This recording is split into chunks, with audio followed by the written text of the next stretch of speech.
Hello! 'Tis the season for Halloween. Can you guys believe it's October 13th? What are we even doing here? Oh my goodness. I know. It's It's just like going so fast.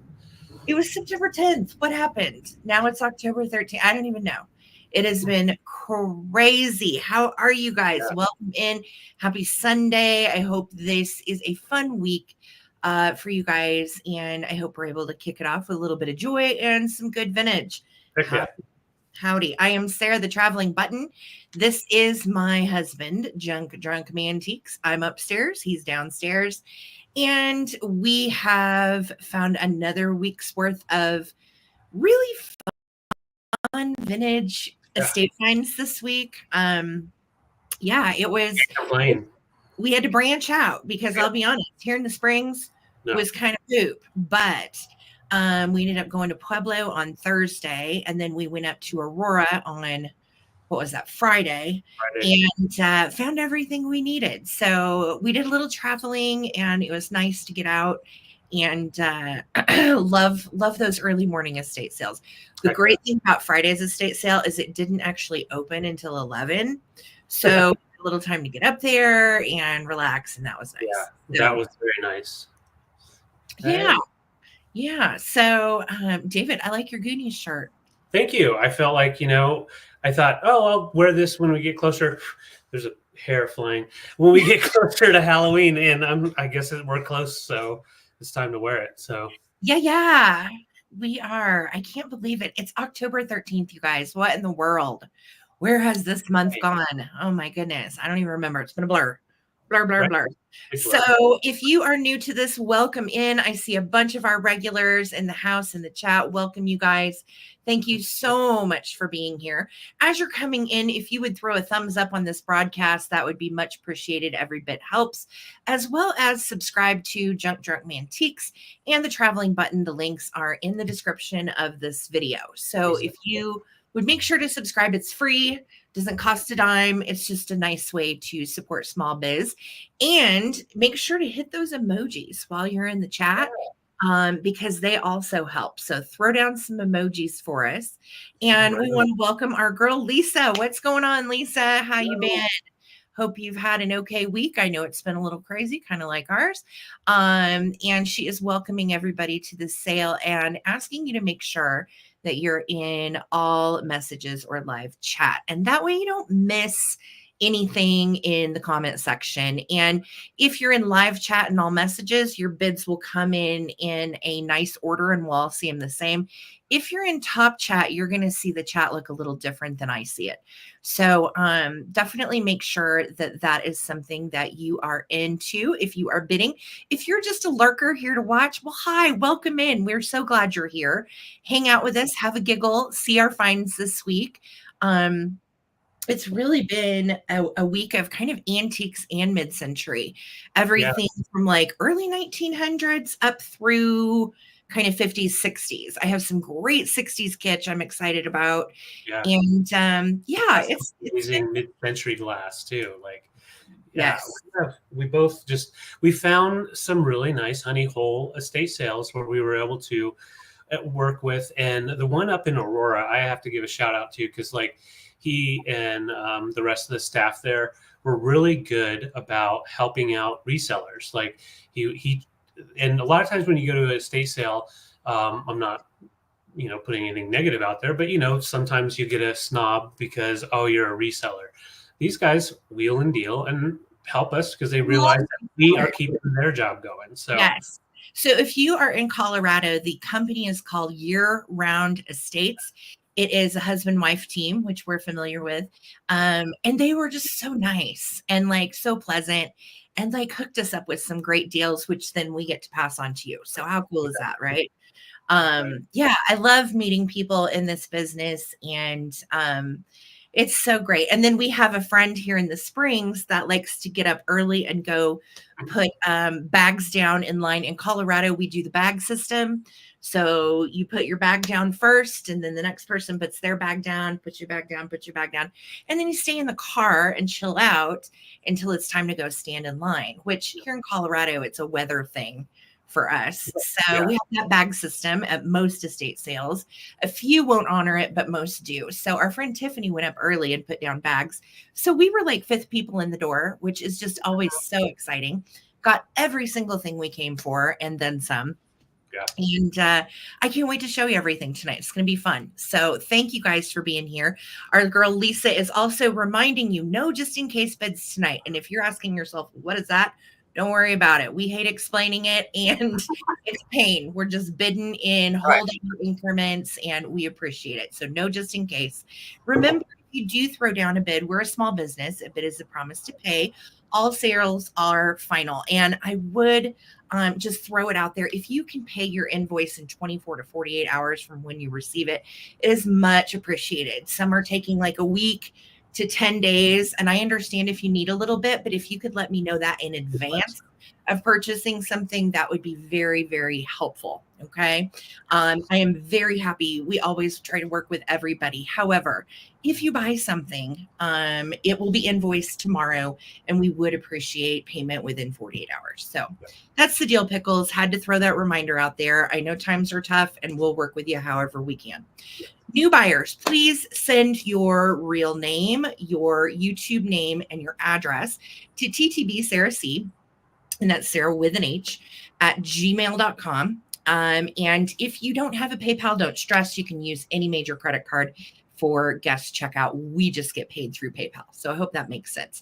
We also have our merch link that Lisa has dropped at the very top of the chat. If you scroll up, here it is. And it is full of fall merch. So if you like fun fall vintage designs, we have some great designs in our shop. Go check them out. You can get them on a water bottle, stickers, mouse pads, t-shirts, hoodies, anything you like. So and then, yes, payment is expected. Thank you so much. Lisa, you do a great job of throwing all that down for us every week. So thank you, babe. Susan Jackson, what's up, girl? Hey, Panties is here. And Pooh Nanners from our Vuvu and Panties are going to have Battle of the Weirdos tonight. Yeah. What's up, Panties? It's cold. It feels like Christmas. I wanted to see BK. You need to put some clothes on. This is Pooh Nanners, and that's Panties. And yes, that's the way we roll. If that's too silly for you, we're just not your people. Get out. Get out. Hi, you guys. Welcome in. There's Wildflower. What's says? Good to see you, babe. Wildflower is here to help any of your questions, or you need a link. Wildflower and Holly Parker, which I'm sure is in here somewhere, will throw it down for you. Yes. Hey, Tesla, how you doing, baby? Good to see you. Welcome in, honey. Thank you for being here. I'm scrolling down. I've got Wordsmith and Evelyn. We're actually hitting it on time. I'm never on time. No, actually, I'm one of those people that likes to be a little bit early. And if I'm not on time, it really stresses me out and gives me anxiety. So I'm usually early to whatever it is. Regina Rainey, how are you? Another great sale. Click the thumbs up. That's my girl. Good reminder, Regina. Go ahead and throw a thumbs up, guys, on this broadcast. 69 people in the house so far. Throw that thumbs up. Karen Chase, what's going on, my friend? Orange background just for you, girly. Got a lot of orange. Welcome, welcome. There's our sweet Terza. Hello, our unicorn loving friend, along with Teresa Griffith. Hello, hello. There's our sweet Annette, toy collector extraordinaire. Hello. Oh, Trippy's here. Hi, how are you? Welcome, welcome. And there's Miss Zona. Hi, Zona. Welcome in. I hope everybody's had a good weekend. Yeah. Wordsmith said Briar Horse did pretty well this weekend, and men's old watches. Oh, that's good to know. That's awesome. David sold quite a few Briar Horses in the day. Yeah, if you can tie into the collectors, oh my gosh, they go. It's like a feeding frenzy. Yes, they really like some of those are very hard to find too, depending on which horse it is. Yeah, we could have a whole episode on Briar Horses. Hi, Holly Parker. How you doing, sweet beans? That is our other mod in the house. Holly is here to drop links, answer questions, and just be an all-around great gal. Thank you. We love you. Risa and Debbie Gutierrez. Hello, lovelies. It is wonderful to see you. Welcome in. Thank you for being here. Miss Kathy Plunkett in the house. Hi, doll. Good to see you tonight. There's Prairie Stone Collectibles and Curiosities. How are you? Hope you are well. There's our girl, Bridget. Hi, Bridget. Happy Sunday the 13th. It's a thing. Yep, I started it. Get the shirts made now. Yeah, it's Halloweeny month, so... Oh, yeah. For the 13th. Yeah, that's creepy and fun. Hi, Glorine. How you been? Oh, there's the little panties. Here's pointers. Happy Halloween. I'm ready for Christmas. Panties is going to need a Santa hat. Yeah. He's like BK. He's a year-round little tchotchke. He's all over the place. Vuvu is in the house, and I know if our Vuvu's here, Miff is not far behind. So hello, my Aussie friends. We love you guys. Welcome. Our Vuvu and several others of you I know survived that stinking Milton, damn Milton throwing all those things around, water and dislocating people and stuff. And what a name, Milton. Milton. He was just looking for a stapler. So welcome everybody. Phil Imp is here, our other Aussie sweet friend. Cheerleader in the house. Hello. Annette said, I was in the Goonies movie at the very beginning of the show. I was one of the cars driving down the beach. That's awesome. That is so cool. Oh my God, that's the greatest story. Tell us what color the car was so we'll watch for it. Yes, Brush with Greatness. Our own Annette Mayfield was in the beginning of Goonies, you guys. Hell yeah. Love it. That's so freaking cool. What a great story, Annette. Yeah. There's our Miff. See, I knew she was here, and she's got scissors. We're not sure why, but what's kicking, Miff? How are you? You have scissors. Don't run with those. Oh, I love our chat. And it's so great because we've become acquainted with so many of you. We're like a weird ass little family. And then we also have anybody new, please hop in and say hi. We want to welcome you to. This is not a clique. It is not a cult. We are just here for the fun and the vintage and the good company. You guys are the freaking best. And we're so grateful to be here with you tonight. Yeah. Spotty Mushroom Amy says, hello, everyone. Hold on to my undies as I saw a lot of great items for sale. Me too. I know you and Panties have a lot in common, Spotty. He's always all over his undies. He's all over his underpants. He's very proud of them. Yes. Hi, Adam. How are you, doll? Good to see you in the house as well. Rosie Clover friend, howdy do. Coleman groupies. Yes, we love you guys. Happy Halloweeners. We're getting close. Yes. Brad Holland. Hello, my dear. How are you? How are things in the Arkansas area? I'm from Missouri, so I always have to tease my fellow Midwesterners. Oh, yeah. Yeah, give them a little love. Hello, welcome. All right, I'm scrolling down to see who else we've got. Myth says Lisa next to scissors is a weird icon. Okay, we're talking phone. Yes, Pooh Nanners, Holly Parker. Pooh Nanners. Pooh Nanners. That's me. And he is just a weird little real fur guy that our Vuvu and Susan Jackson fought over buying me, which I thought was the sweetest thing. And you guys are so kind. I love Pooh Nanners. He is I'm just a furry boy. Nobody loves me. He's just a poor boy from some Petty's family. Where's your nose? He doesn't have a nose, Panties. Yeah. No nose for him. What's up, Donna? How are you? Welcome in. Oh my God, 98 people already here. Throw that thumbs up on the broadcast if you would. Hit an emoji and kick back for a fun little evening. Hi, Helen. How are you, Helen? What's going on, Helen? Terry Valenti. Hello, love, my mid-century lover. Hello. You guys are cracking me up. I'm trying to read some of the comments as I'm scrolling down. Yes. Okay. Annette says it was a black Chevy Blazer, one of the small ones. Okay. Word. Next time we watch Goonies, Annette, I'm going to be like, there's Annette. Yeah, those are the S10 Blazer. I know what you're talking about. So awesome. Tammy Renee, how the heck are you? Miss Debs, Weird as Unite. Indeed. Yes. You found your place. We are here. So welcome in. Miss Susan Lee is here. Kiss face to you, my dear. Kisses. And our sweet Laza. Hello, Laza. Great to see you. Oh, my stars. I'm here looking for Susan Jackson. Did you save me a seat? Miss Nan. Hi, Nan. Fiery hot sauce, Nan. Hold on, Nan. I'm getting it. There it is. Nan's here. Nan. I love you, Nan. Welcome in. It is great to see you. There's Dom. Hey, Dom. How are you, dog? Good to see you, too. Hope you have all had a nice week. We have. It's been busy. It's been good, and I will take it. Sandra, Mick, how are babies? They are great. They're great. Our children are good. How are all of yours? I hope everyone is well and healthy. Yes. And getting excited about their little doggy Halloween costumes. This is my estate sale buddy. So you were telling you the one about laying down the bags. This is her. Tim. She's instrumental in helping us get this stuff. So yes, thank you so much, Tiffany. Yes, a lot of the things tonight Tiffany helped grab. We did one of these. We tag teamed it. It was awesome. Yeah.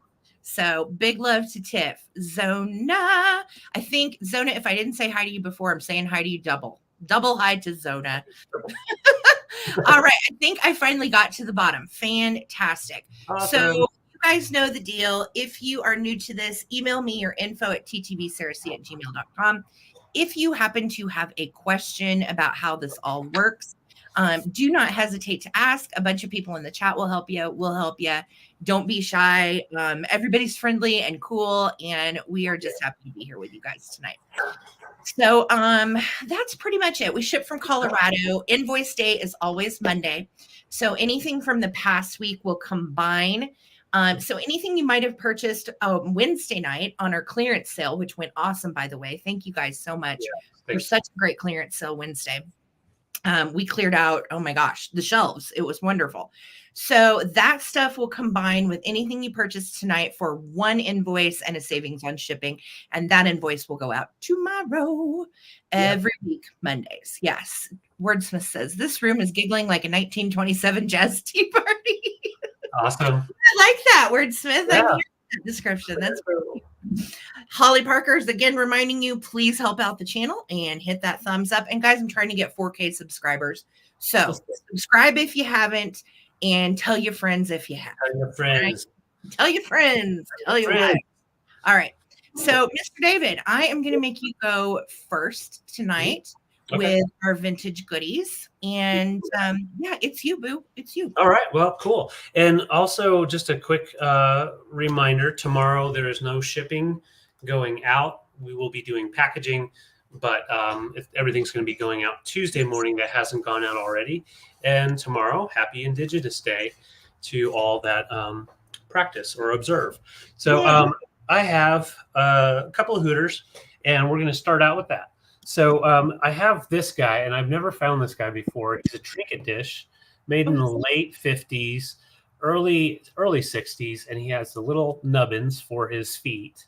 So he's a nice, just a little sticker residue there, but it's just nice and flat. And you could definitely use it as an ashtray. I believe at one time it was, because, you know, you've got like a little notch here, just a little divot, and then right in here. I love the fact that it has the little eyes that are down in. So like you could definitely burn incense in the eyes if you wanted to. But yeah, this guy's really cool. He will sit up, like if you wanted to put him up in a display, would look nice. But generally, I mean, put him down here and put a little trinket in there, something fun. Susan Jackson says nubbin is way worse than moist. No, let's see in the chat, guys.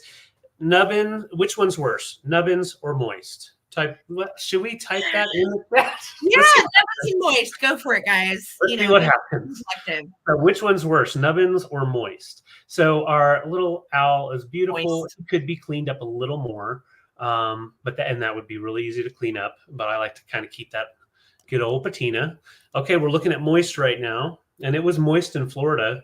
Still is, I think. A second up in my choices are some more Hooters, and they're a trio. So nice, solid. Well, these two are solid. This one isn't solid, which is weird, but they're the same maker. They are from the same estate sale. So I imagine it's the smaller one. They just didn't do solid. But this trio is coming together of these brass owls. Those are cute. They have that nice MCM style to the eyes. And they range from 3 inches tall down to 2 inches. So those are the choices. Once again, these brass pieces have not been polished up. If you want to polish them, you can. or just keep that beautiful patina. And I like the back side. They do have that same line work. And then Those are cool. Yeah. Yeah, really cool owls. This collector was a big owl collector, so we have a few owl items tonight. So really fun. We're not talking weather, no. No.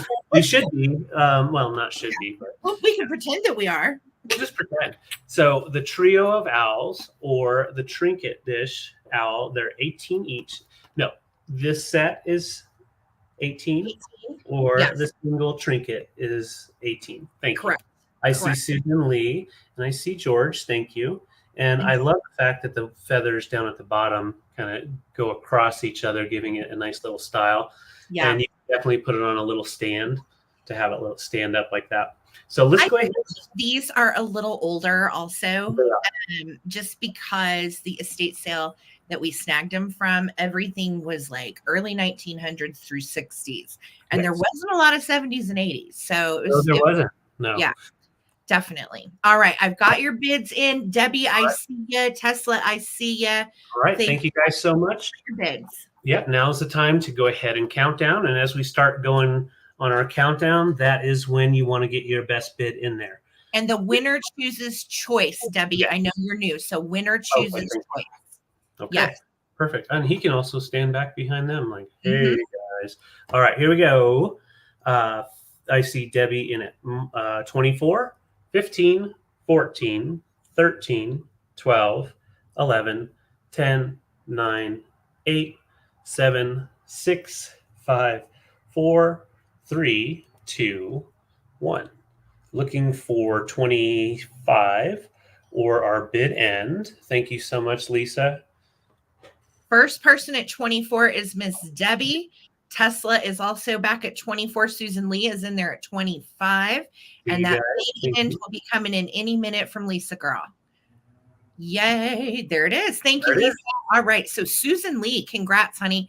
You took the bid at 25. Debbie, your 27 came in right after the bid end. But Debbie, you were the first person at 24, so you will have second choice. Perfect. So Susan Lee, and then Debbie, and then Tesla. Okay. Awesome. No worries, Tesla.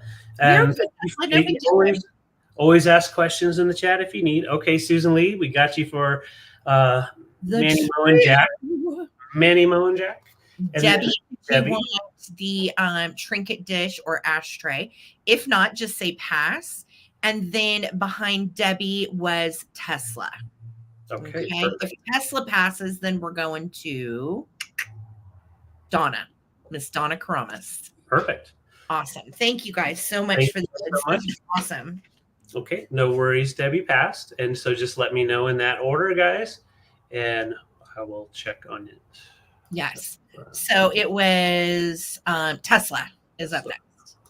Tesla, just let us know if you want the little trinket dish, honey.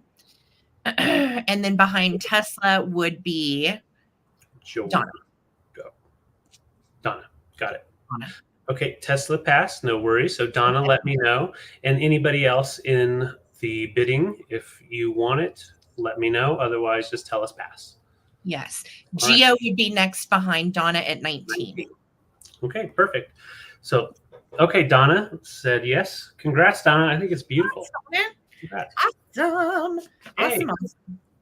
All righty. So where should I start, you guys? I've got so much fun stuff tonight. I don't even know where Halloween. to start. Always my biggest problem. Like I'm like, overthink it. What should we do? What should we do? I tell you what, I have some owl stuff as well because this estate sale was very owl heavy and had lots of fun owl finds. We are going to do these two items for choice, and I'm going to start these at $14.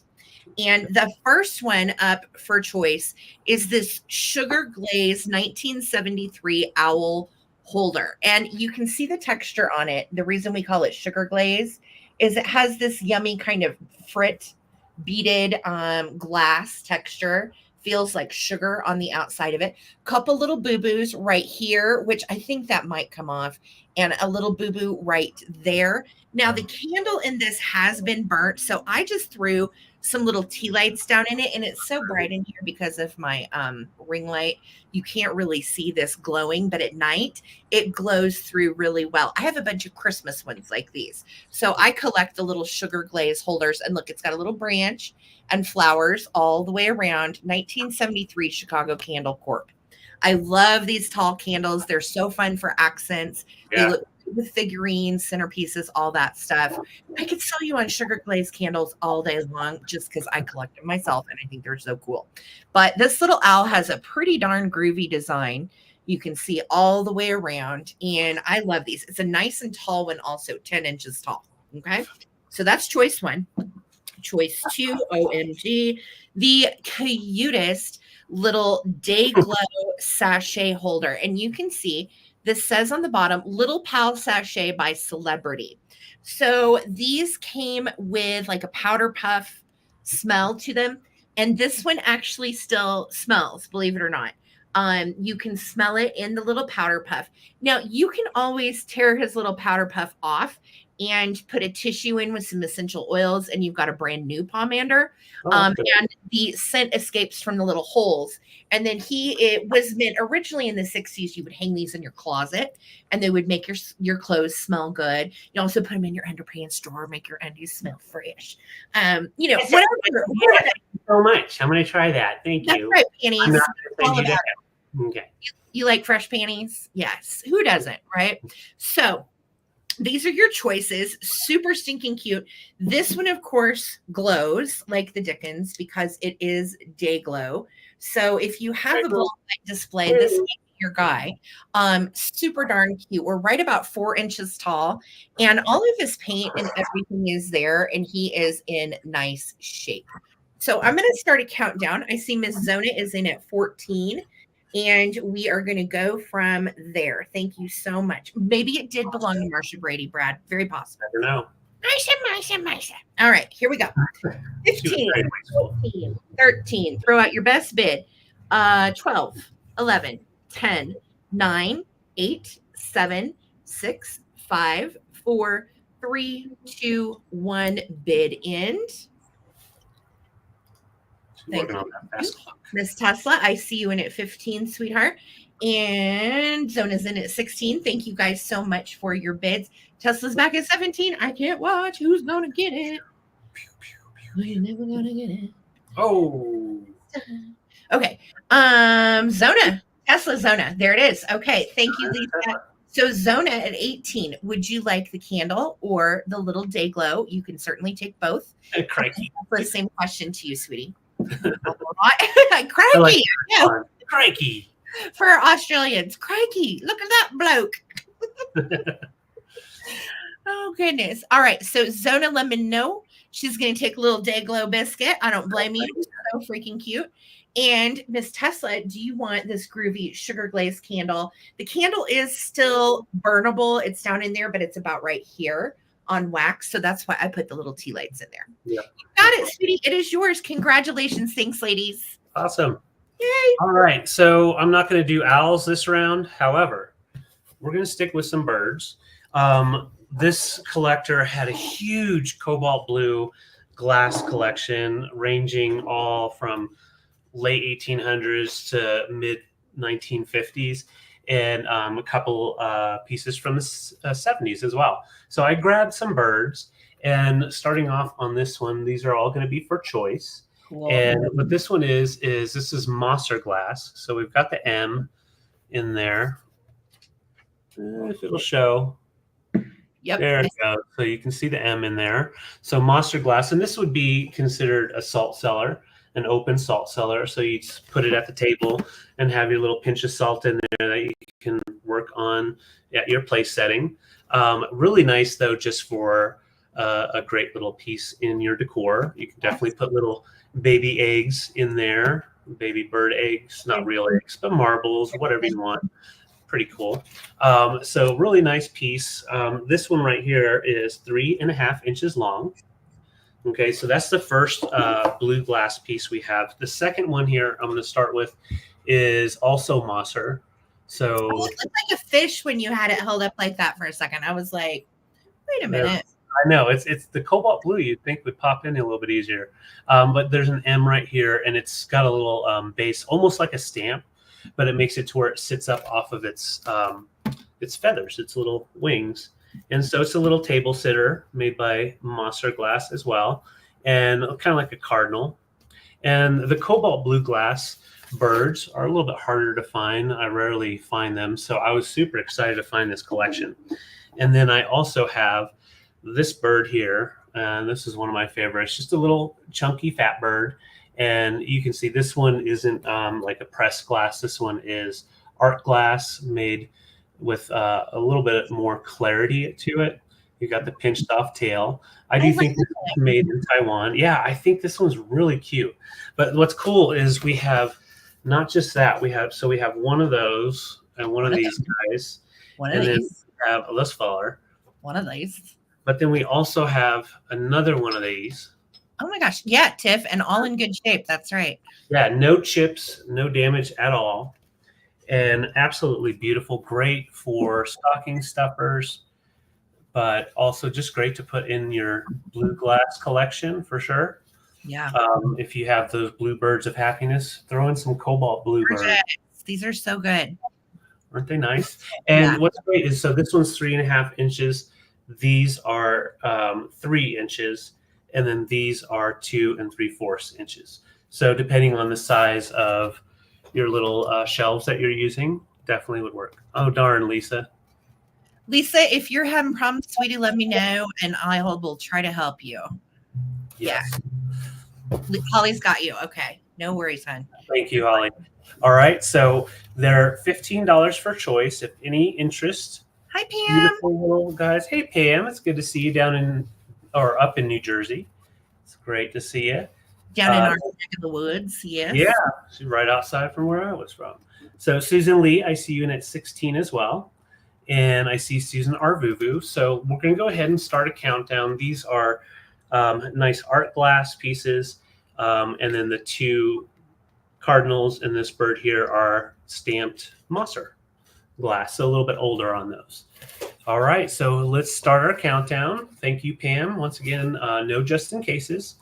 15, 14, 13, 12, 11, 10, 9, 8, 7, 6, 5, 4, 3, 2, 1. Thank you. Looking for a bid end. Right now, Lauren at 20. Thank you so much. We're trying to get this figured out. Okay. Yeah, I know. Let me know, Lisa. Okay, all Susan, right, there we go. 21. Thank you so much. Nan made enough for 108 people. Oh my gosh, Nan. What did she make? I missed it. Chocolate, some kind of chocolate divineness. I'll trade you a piece of glass for some chocolate. Yeah, all right. So Lauren, your 22 came in after the bid end. So Susan Lee is going to be first up, and then you're going to get the second choice. So Susan Lee, we'll just go by bird nest, cardinals, and we'll just call these fat birds. And there's 2 of each of those, obviously. Nice. Okay. So Susan Lee is first choice. Lisa is on an iPhone. Yes. Okay. So Susan Lee is first choice. And then Lauren is second. And then behind Lauren is Pam. And then Susan Arvuvu. And I think that may be everybody. Okay. Susan Lee, I got you for one cute fat bird. Thank you. Note. Love it. That's okay, Nan. I will give mine up for someone, or I'll split my piece with somebody. Okay. Okay. Yeah. Who wants to split theirs with me? I'm not giving mine up. And give then, okay. Okay. Last for Lauren. Great get, Lauren. A little harder to find out there. Going to Miss Pamela DeAndrea. Okay, so Pam, we've got the 2, well, I would say cardinals, but then I'm looking at it and it kind of looks like a quail up here, but I don't know. It could also be a blue jay, David. True. They are blue. Yeah. So we've got Pam and then Miss Arvuvu, and I think that's it. Yeah. So Pam and Susan. All right. Trippy's going to split with me because she's a sweet bean. Thank you. Thank you. We're Good. Okay, I got you for a fat bird, Pam. And then we still have the 2 little cardinals, lovebirds, bluebirds left for Susan Arbu, if interested. No cracks, no damages, just No a couple cracks or damage, just a couple drops. We're on number 2 drops so far today. Okay, I got you a blue. So we have 1 left. And I'll back for recap. Love it, guys. At least we can test the lag. Oh, Lordy, you're just killing me. Oh, snap. Okay. Let's see. Where do I want to go now? Everything's so fun. I like all this stuff. Okay, I got some plushies that my girl Tiffany helped me score. Couldn't have done it without you, Tiff. And I'm starting these at 20 for choice. Okay. So 20 for choice, and I'm going to get them all. Lose on it. I'm just going to lose it when you see the yellow dog. That's all I'm going to tell you. Okay. I'll show him last. So first up is little Mr. Chachikins, and he is got little bendy, kind of like boob style arms. Like they could be droopy boobs or they could be his arms, either way. And he's got a little felt hat, and he's got whiskers, and he's very reminiscent to me of the Pink Panther. And he is actually made, he's got a stamp on his little butt. He is made in Japan by Justa Toys, if you can see it, Justa. And this material is almost like couch material from the 50s. Yeah, little boob arms. But they're bendy too, so they could be like, yay, love you, give kiss. He's got a little aqua blue bandana, and look, he's packing heat, guys. He's got a little very abstract looking, could be a pipe, could be a gun, could be a little comma, you never know. And he's got it on his little belt. So stinking cute. So he dates to the 60s, and he's got his little beardy going on. Great shape. He is really pretty darn adorable, and he has his original black monofilament whiskers and everything. It's cute. Me too, Laza. I wish I could just stuff them in there. So this is going to be choice number 1. Now, what do you guys think he is? Is he a mouse? Is he a Pink Panther? Is he and look, he's got a bendy little tail.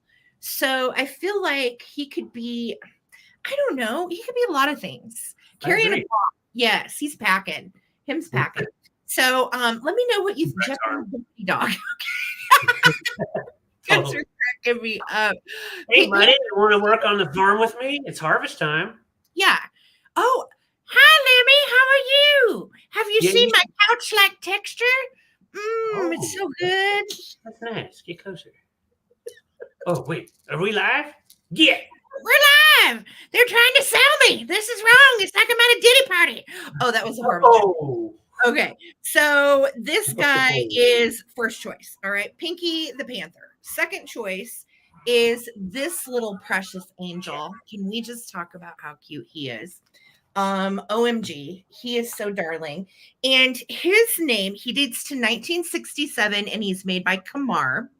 And his name is Bombo.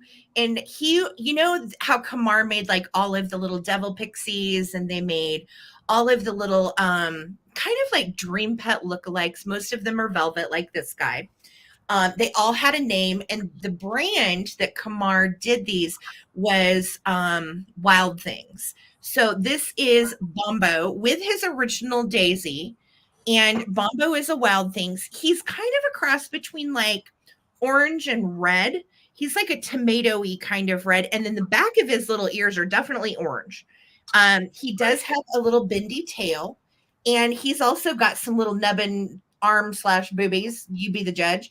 Cute little pot belly, and then he also has his little feet. So just precious. Now you can bend Bimbo. What the hell's his name? Bombo. That's his name. Whatever. Yeah, you can bend little Bombo's ears up or down. You know, you can make him do whatever you want. He does have the little wiry stuff in his ears. And he's just precious. There is our original Kamar tag. And right here it says 1967. And then somebody's written on there BB. BB. So Bombo choice number 2. Last but not least of the choices is this guy. And I'm about to get my Kleenex box. Lisa, don't yell at me. Oh, Lisa. Because I need to show you what he does on his Kleenex box. Dun, dun, dun, dun. This is lifting leg poodle. No, I'm not kidding. He was made that way. That's awesome. This is a dream pet from the 60s.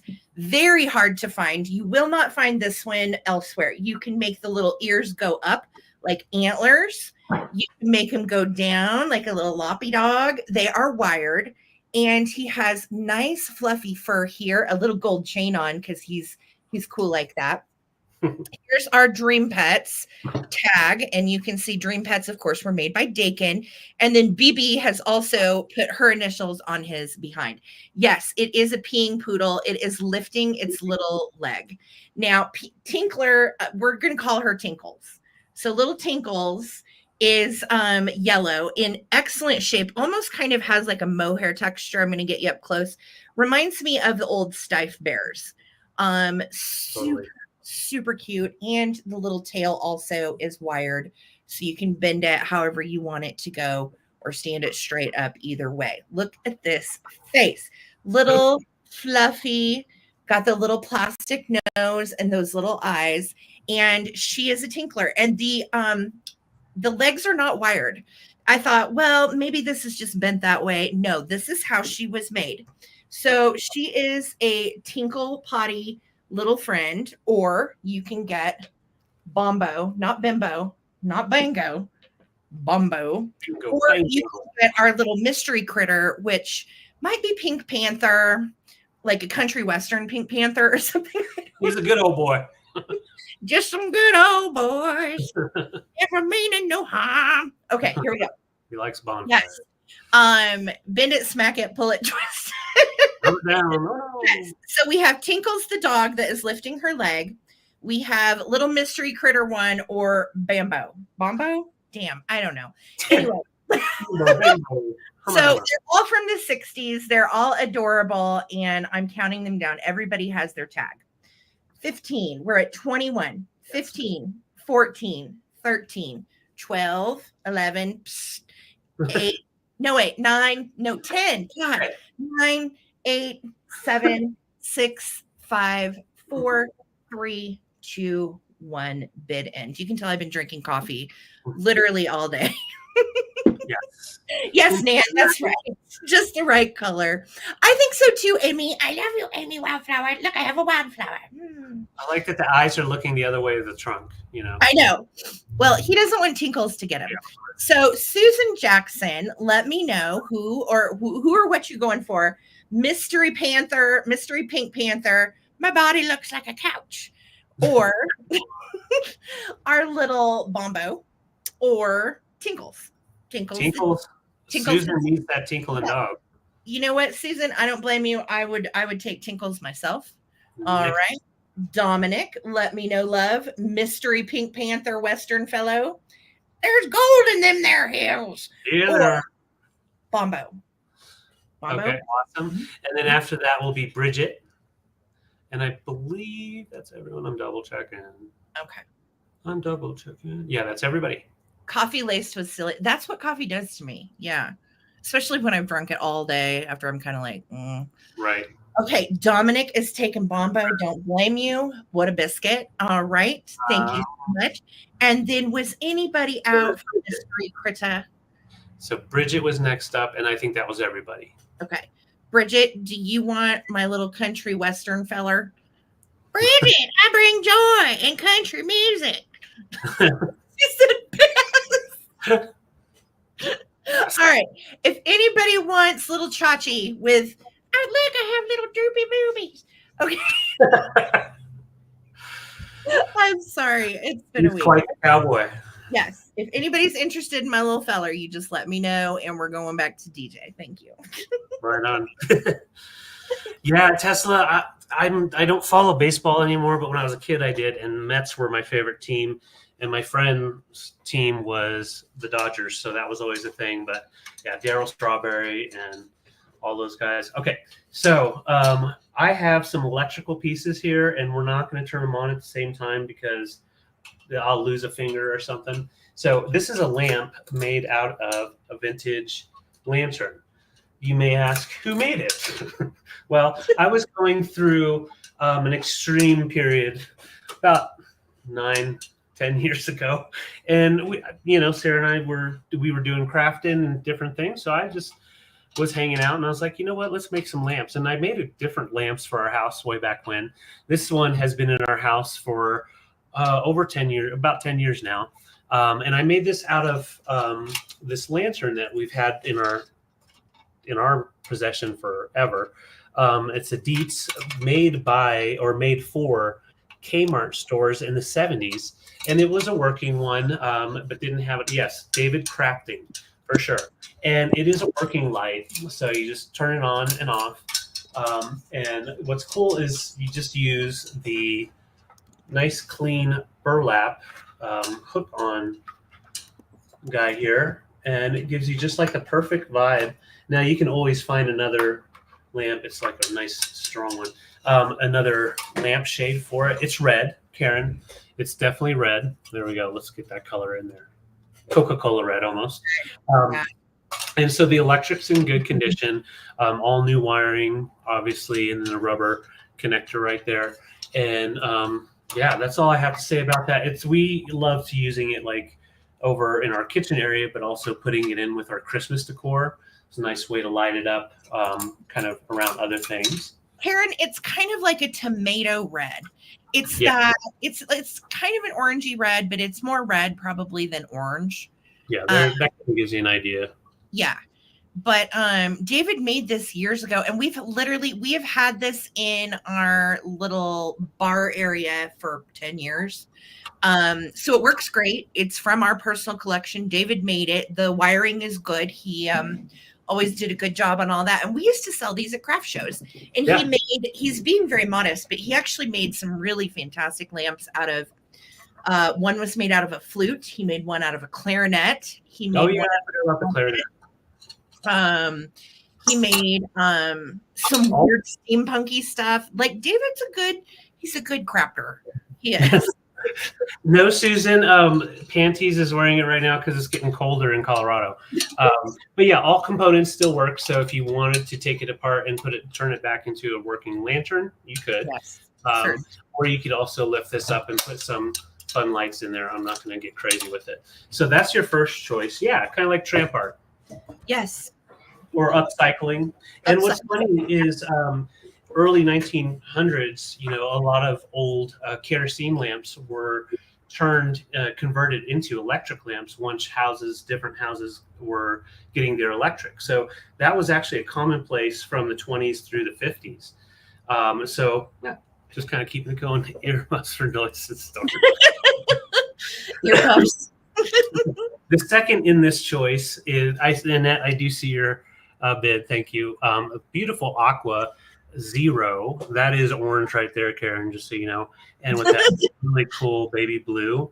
And it's a good working fan. It does not have a switch. So these weren't made with a switch. They just turn on when you plug them in. So that's why I didn't want to hold it with something else. And yeah, this is one of those fans you keep away from the kiddos for sure, and the cats and dogs, but especially the cats. That they'll get right in there. Because I can just go. Yeah. You want to see something funny? But it's hardcore. We don't need to go to the ER like live. That would be right. So I'm unplugging now. It's blowing my little shells. You'll shoot your eye out, kid. Oh my gosh. So yeah, it's one that you have the mounting part as well, so you can mount it up on the wall, bend it, however you want. Yes. So that's cool, Wordsmith. Anytime I find a thing like this, yeah, I gotta grab them. So, and it can be cleaned up a little bit more, but I dusted it and oiled it. I think that would be awesome to mount on the wall. It's also so different. Those are great choices. How fun. All right. Well, thank you, Annette. We're going to count them down. And thank you guys. Let's count them down from 15. If anybody else wants to get in, we're at 32, 15, and that's for choice. 13, 14, 12, 11, 10, 9, 8, 7, 6, 5, 4, 3, 2, 1. Looking for our bid end. Body's comment just got me. I just saw it. I'm going to have to go back and watch look at some of the These comments. are absolutely killing me. Crack me up. Oh my God. Your bid. Thank you so much. And Annette finished it off at 35. Thank you. Annette, let me know if you want a fan that'll cut your fingers off, or if you would like a lamp. That is okay to plug in. It's safe. And then Miss Laza is right behind Annette. So thank you guys for your choices. And our girl, Miss Holly Parker, is reminding you to throw a thumbs up and subscribe if you have not. 116 people in the house. Please hit that thumbs up button. Every bit helps. Thank you guys. It's a free way to support. Awesome. So Annette first and then Laza. And we'll see who's going for what. Okay, Annette wants the lamp. You've got it, love. Yeah, you got your lamp. Magnificent with your stuff. And then Laza, let us know if you are interested in the fan, honey. And if not, just say pass. That is. I'm going to keep it here and play with it. No. So I will bring it back for the recap. Thank you guys. Hey, Freddie. Hi, Sharon. What's kicking? We're going to get to spend some time with Sharon and Charles this week. I'm very excited. Freddie Finds, if you do not know who they are, she is a whatnot seller, originally from Hawaii, set up home base in New York and Arizona, and they're coming back to Arizona. So we are excited to see Sharon and Charles this week. We're going to have some fun. Yeah, we're going. We're going thrifted. Yes, I cannot wait. All right, you guys. So where should I go from there? Oh, okay. David just did the fan. I'm going to go ahead and do this because it's kind of along the same lines, and I'm trying not to call my jazz over here, so bear with me. This is the cutest little lamp, and I pulled this out of an estate sale in Pueblo, and let me tell you, it needed some love. It was covered in dust. It had a bunch of weird stuff on it. I cleaned it up, and it is awesome. It is a pink gooseneck dusk lamp from the 50s. The brand that I found on this, hold on. Where'd my lamp go? The brand that I found on this is Eagle. And that was actually online. And the neat thing about this too, just like the fan that David had, you can hang this on the wall like this, and it can be like a sconce lamp for you. So if you don't need it as a desk lamp, you can certainly use it as a wall lamp. It does have its original plug, and I'm going to let you know that's the original Bakelite cord. This is an old one from the 50s, but these gooseneck lamps go for a lot. Yes, so I'm just going to start mine at 36, David. Awesome. Yep. Susan, we would love to meet you. Oh yes, come through. If any of you guys from our chat are Coleman Convention, you know we are here to meet up with you. Let's do it. Yeah. All right, so I'm plugging my lamp in. It's going to be slightly blinding, but it does work, so you can see. Takes just like a standard. I think we've got a 25 watt in there right now, but I think you could probably go up to 60 with this. Most of these were 60 watt compatible. And it is in such good shape. It has a few little minor dings like that one. It's not a dent or anything. It's just a tiny little minor area of paint loss. And then it has these little attachments here. And like I said, you can hang it on the wall, or you can leave it as a regular desk lamp. Thank you, Jeff. I know. I was so excited to find this at that estate sale. It was just in an old back bedroom, and it had been sitting for years. So it was nice to be able to show it some love, clean it up. I cleaned the inside. It was all very dusty and scary. And you can see there's a few little scratches, but nothing major. There's a little one, but it displays so great, and it is authentic from the 50s. It will bend all the way up also. So, you know, if you would prefer it to go up like this, you certainly could do it. Kind of looks weird, but you could do it. Or, you know, the traditional down. And it's the bendiness is still very good. And I know I love this kind of carnation pink color. It's so great. And straight out of the 1950s, the plug and the cord are still good. I had David look at it. Yes. And I would just recommend on anything old like this, David and I were talking about this earlier. If you would just use like a power strip just to be safe, I think you're good. Yep. Otherwise it works just great. So $36 for my vintage gooseneck lamp. They go for quite a bit more than this online, especially in pink or blue.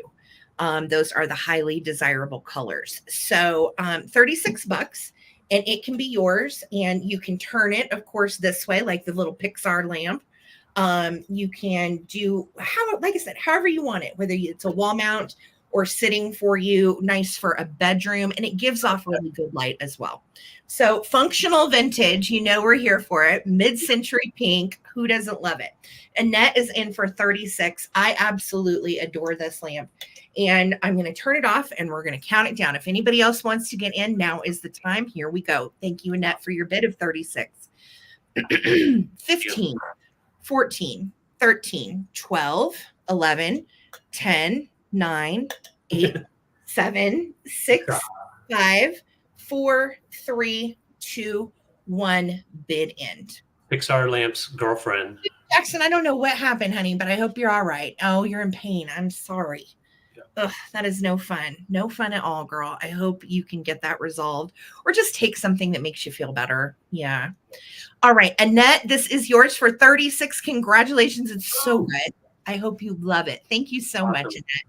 Yay.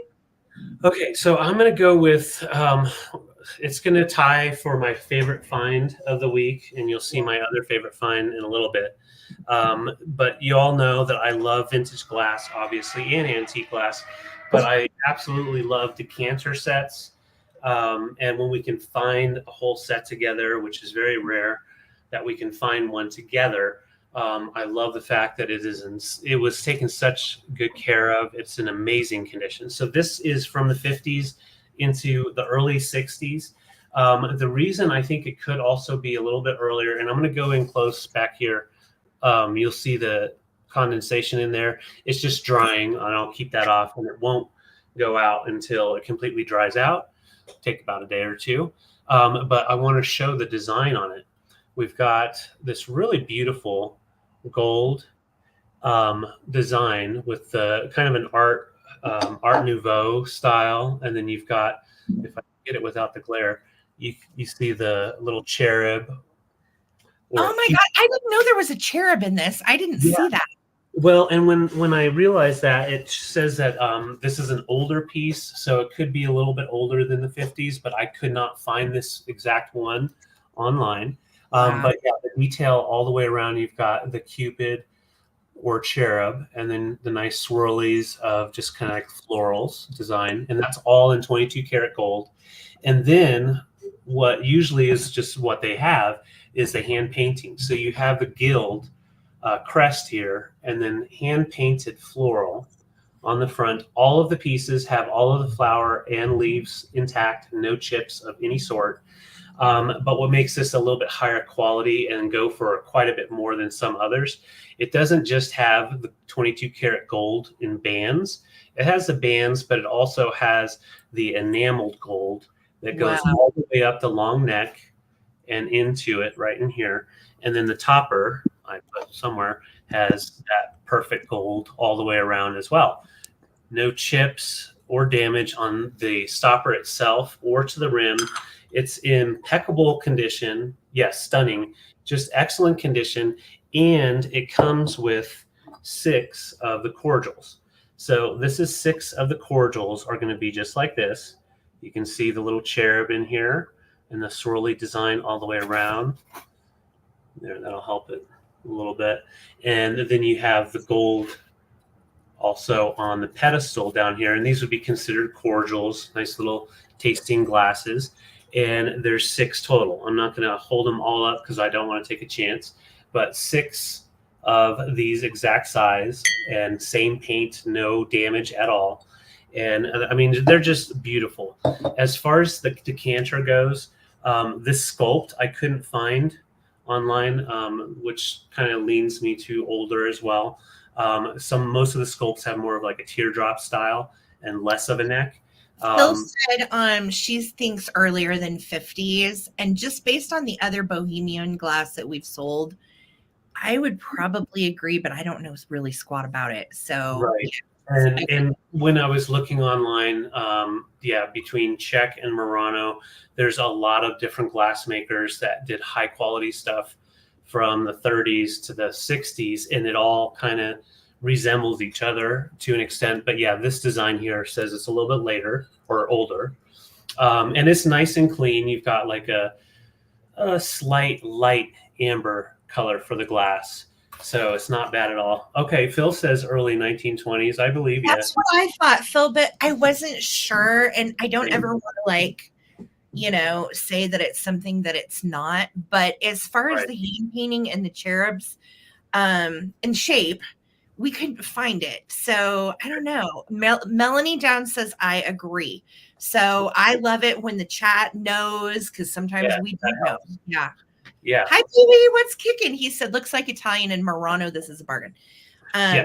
And that's the thing is Czech and Murano glass for the Bohemian stuff. A lot of it looks pretty similar, but Murano tended to use more gold for the actual pieces, like the more enameled gold.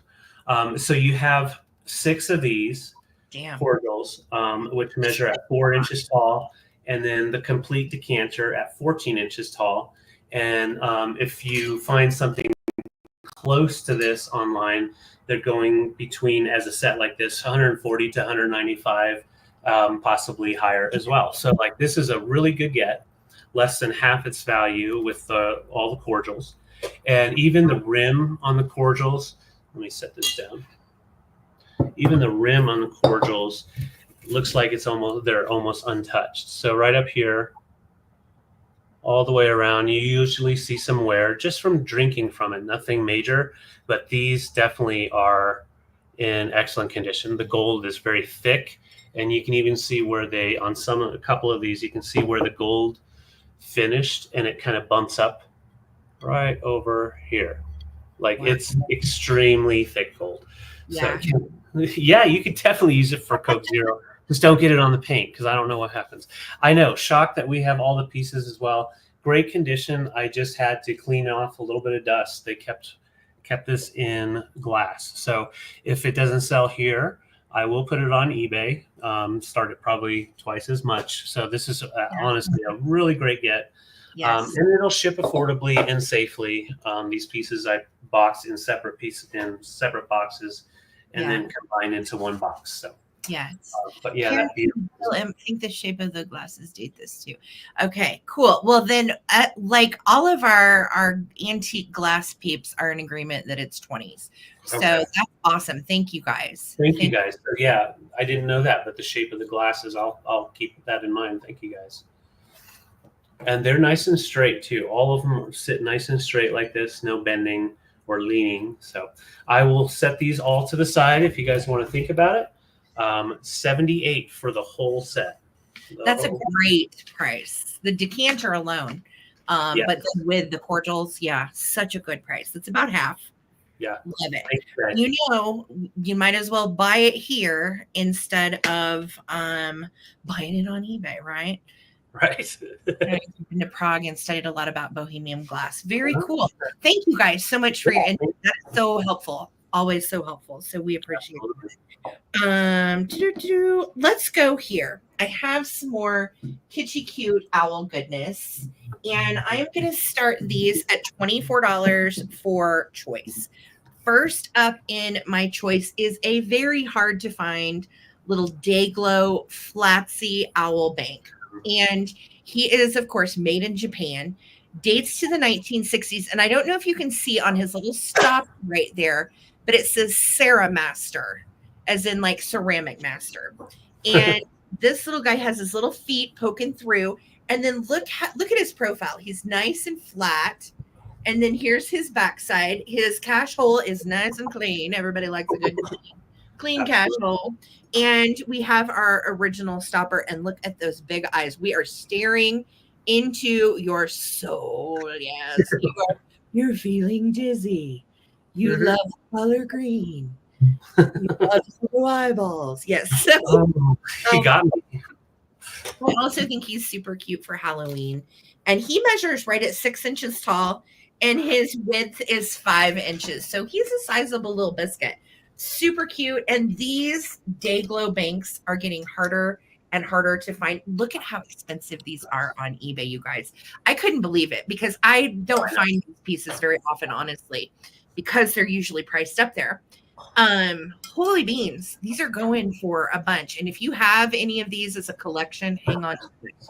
Yes. So stinking cute, great shape. He is going to be choice number 1. Okay. Hi, Melanie. So choice number 2. What's up, Busamove? How are you? Good to see you as well. All right. So choice number 2 is this darling oil on wood. It is an original oil. It is signed by Nikki. And look how good Nikki did. I love that you've got these little critters and those faces with that beautiful moon. It is the cutest thing. I had to pick it up. So 11 by 9 is what this is. Hi, Melanie. And I love it. Darling, it is ready to hang on the back. You can see the wood piece on the back that they did the oil on. It's got a little paint on it. Based on the frame, I'm going to date this at like 60s. Usually when I find these gold speckle frames, we're looking at the 60s. And this one also gives it a nice depth as well. So just looks so great for a wall vignette, anywhere you need a little cuteness. And look how wonderfully done it is. I was really impressed with that. I was like, oh, I have to grab this. This is so cute. So these are your choices. Also looks spectacular with the little right, candle. There we go. Yes. And that little guy, right? So I'm going to start a countdown. Thank you guys so much. This is for your choice between the little bank or this wonderful original oil by Nikki. I did try to find the artist, by the way, and I did not find anything. But according to some of the original owl pictures, this is one of the cuter ones. I will tell you that. Yeah. All right, let's count it down. Here we go. That's right. No walls are safe, Phil. That's my motto. 15, 14, 13, 12, 11, 10, 9, 8, 7, 6, 5, 4, 3, 2, 1, bid end. Hey, Karen, at least it's not any geese with blue ribbons, right? That's coming next, though. It's coming next. That's right. Thank you guys so much for all of your bids. I love finding this stuff. Literally, I get so excited when I get to find stuff like this. Yeah. All right. Tesla took the bid at 32, honey. Do you want the bank or the picture? You certainly can take both. Just let me know. And then behind Tesla is Miss Zona Browning. Thank you, Zona, for your bids as well. And I will wait to hear from you, ladies. Congrats. Okay, Tesla's taking the painting. I don't blame you. It's so cool. Love it. I'm glad you're getting it. And then Zona, let me know, doll, if you want this amazing day glow green bank from the 60s. Okay. Thank you guys for all pass on bank. No worries. If anybody else wanted in on the bank, holla. Otherwise, we'll bring him back for the recap. Thank you guys. Okay, I've got some wood, y'all. And there's ducks, there's geese, and there's owls. So we're going to just choice them out. I'm starting them at 15. And let's start with this guy first. So these are all from an estate sale, and they were all kind of scattered around the house. But they were big-time bird collectors, and I love the wooden pieces that they collected because they picked the good wood. So this guy is made out of teak wood with those inlay eyes, so just light wood for the inlay on both sides. And you can see the marbling on the teak wood, very shiny, and you've got that nice two-tone going on all the way down. And then we have its original base, and obviously it would be about late 50s, early 60s that this would have been made. Oh, Canadian Thanksgiving after all. That's right. All right. So this is your first choice there, and he is 5.5 inches tall, and no chips or any damage on there. And next up is this little buddy over here. And this is made out of ironwood, so hand carved ironwood. And the difference is just slight difference. So I'll show you the teak. You have just a little bit more of almost like a tiger eye type of stripes. And then the ironwood has a little bit more of a swirly effect to the wood. But yeah, you've got those nice little carvings for a little ducky or goose. So next up in the choice, Cryptomeria wood is my absolute favorite, very kitschy. The wood is known to, everything is made around the knots in the wood. So you have that natural design that comes from the wood to kind of sculpt it, and a very neat artwork. And what I like about this guy is he has little bead eyes. So they're glass beads that are glued in yellow, and then the black centers. So that's your third choice. Last but not least, we have the small little owl in Cryptomeria, and he's actually a little more collectible than the bigger guy. Is he? Yeah, because he can fit in so many nice small little holes. I'm trying to get him to focus. There we go. And yeah, he's got the nice little glass eyes as well. And then this is just for Karen Williams. Karen, I'm going to throw this guy in as choice. If you are interested in getting your starter chicken, I've got them here for you for a quick claim of $5. Just put it in. All right. So those are my choices. It's the white goose from hell, Karen. Yeah. Yeah. So those are the choices, and I'll show how they just kind of look together, so you can tell the size. The big one here, the ironwood, or the teak wood, sorry, is 5.5 inches tall. Okay. All right. So, I'm sorry. $5 chicken. And it's not even a chicken. It's a horrifying looking duck, you guys. Woof. Woof. He's so confused. All right, let's count them down. We're at 18. Thank you, Suzanne. Light socket chicken, yes. 15, free with purchase. You know what? Let's just give that thing away to the winner. We're going to give it to the winner. Winner gets Ralph. Meow. Woof. Okay, 15, 14, 13, 12, 11, 10, 9, 8, 7, 6, 5, 4, 3, 2, 1. Looking for a bid in. David's a duck. Meow. It's the chicken from Moana.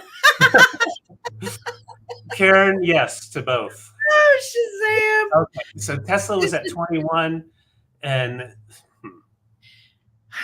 I knew she meant 22. She meant 22. I mean, we'll honor that. Susan Lee, you've been around forever. I knew you meant 22. Yes, that's fine. So Susan Lee has taken the bid at 22. And then Tesla, you have the backup at 21. Yes. And I think that was everybody. Yes. I believe so. So we'll go tall guy, little guy, big owl, little owl.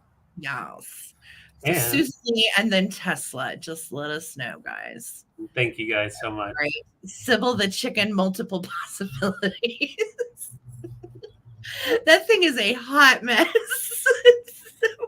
I don't even know. David, where did you pull that thing out from? Where has he been? My desk.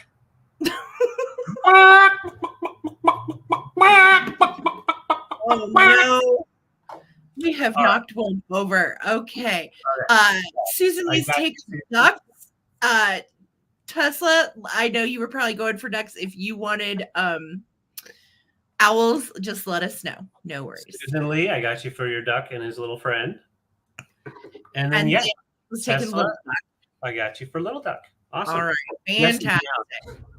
And we'll bring these guys back for the recap. Thank you guys. That is the weirdest damn duck I've ever seen in my life. Okay. Laza said pacific gets to me. Thank you, Laza. Okay. Laza, we didn't even see you, and I'm sorry for that. I don't know. There was no one else in there. Okay. Yeah, that was everybody. No, Susie. Right. Well, Susan, I don't think I went through all the claims. So if anybody that was in there wanted one of the owls, just let me know in the comments. Okay. Okay. Thanks, guys. Okie dokie. All right. Ooh, hold on. I don't want to make this other one fall. You all, I rarely ever get to purchase a crazy quilt, but I got one and I got it at a reasonable price, which means I can pass it over to you at a reasonable price. These usually start around 125. I am starting this one at 75. And oh my God, it's so good. Okay. So this crazy quilt, from everything that I was able to research based on the materials and the stitching, we're looking at anywhere from like, it could be 1890s to early 1900s up through like 1920. Sometimes people would date these. Sometimes people would not. And the history on these, I think, is so rich and interesting. Anytime you had extra nice fabric left over, taffeta from a dress, velvet, it would be sewn into a crazy quilt. And the crazy quilt is literally for remnants left over of very fine materials from the early 1900s. This one measures 70 by 56. So it's not huge. It's more of a, like it would probably fit a twin bed, but it's really more of like a couch cuddler size. Look at the leaf on this. Literally, it's so good. It has one little area of damage that I'm going to show you before anybody throws out a bid. And, well, let me find it. I had a Post-it on it, but it doesn't stick to this stuff very good. So I think I've lost my little area. Hopefully, you're getting to see good portions of the quilt as I hold it up. Yes, when you sniff it. Can I sniff it?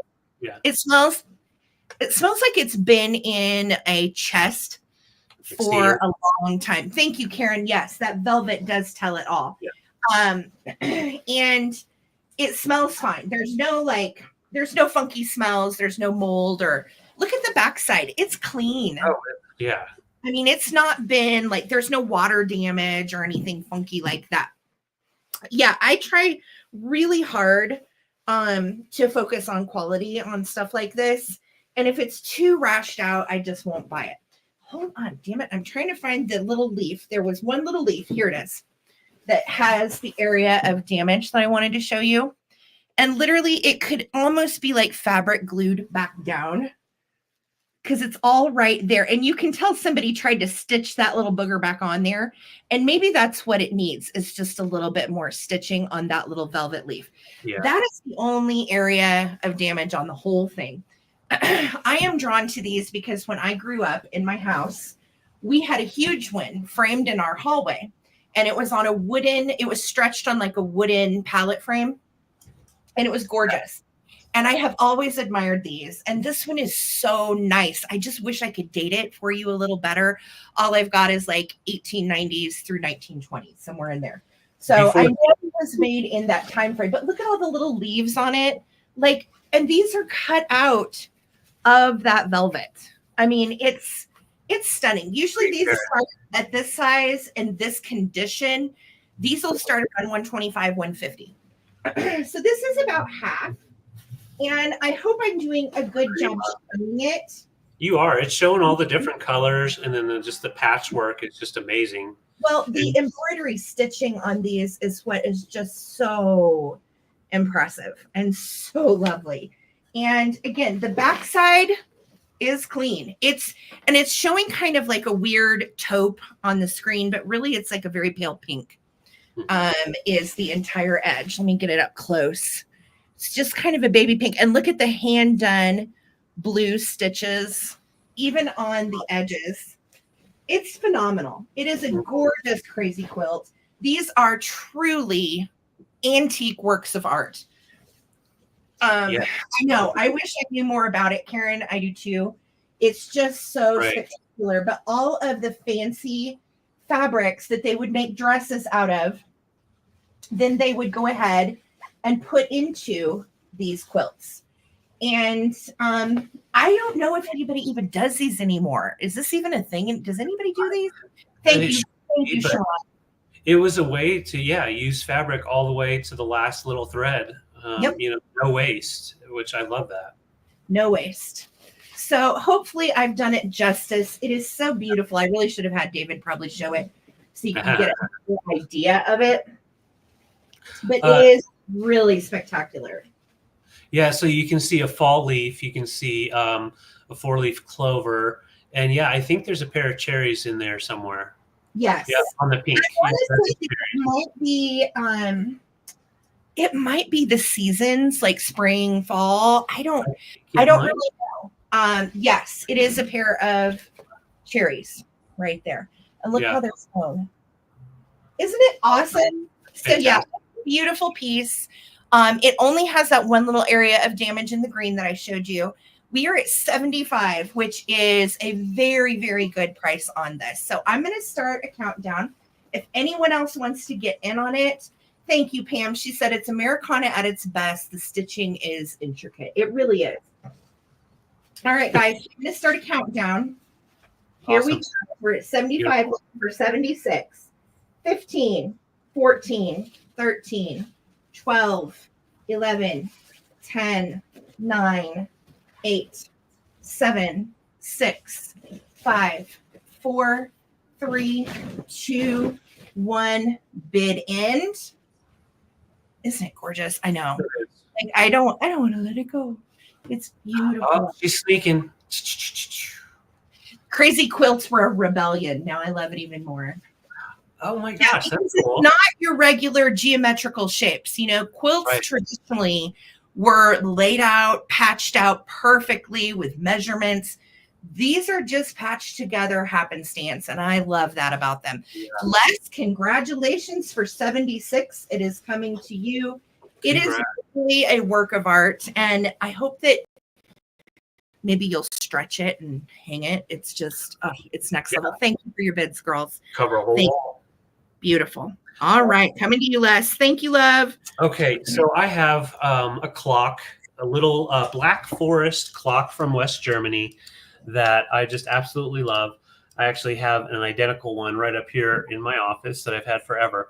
Found this guy, and the most interesting thing was that they had repaired it. So these two little guys were off, and they had glued them up here for whatever reason. I don't know why. So I removed them and put them back where they're supposed to be. So you have your mushroom right here.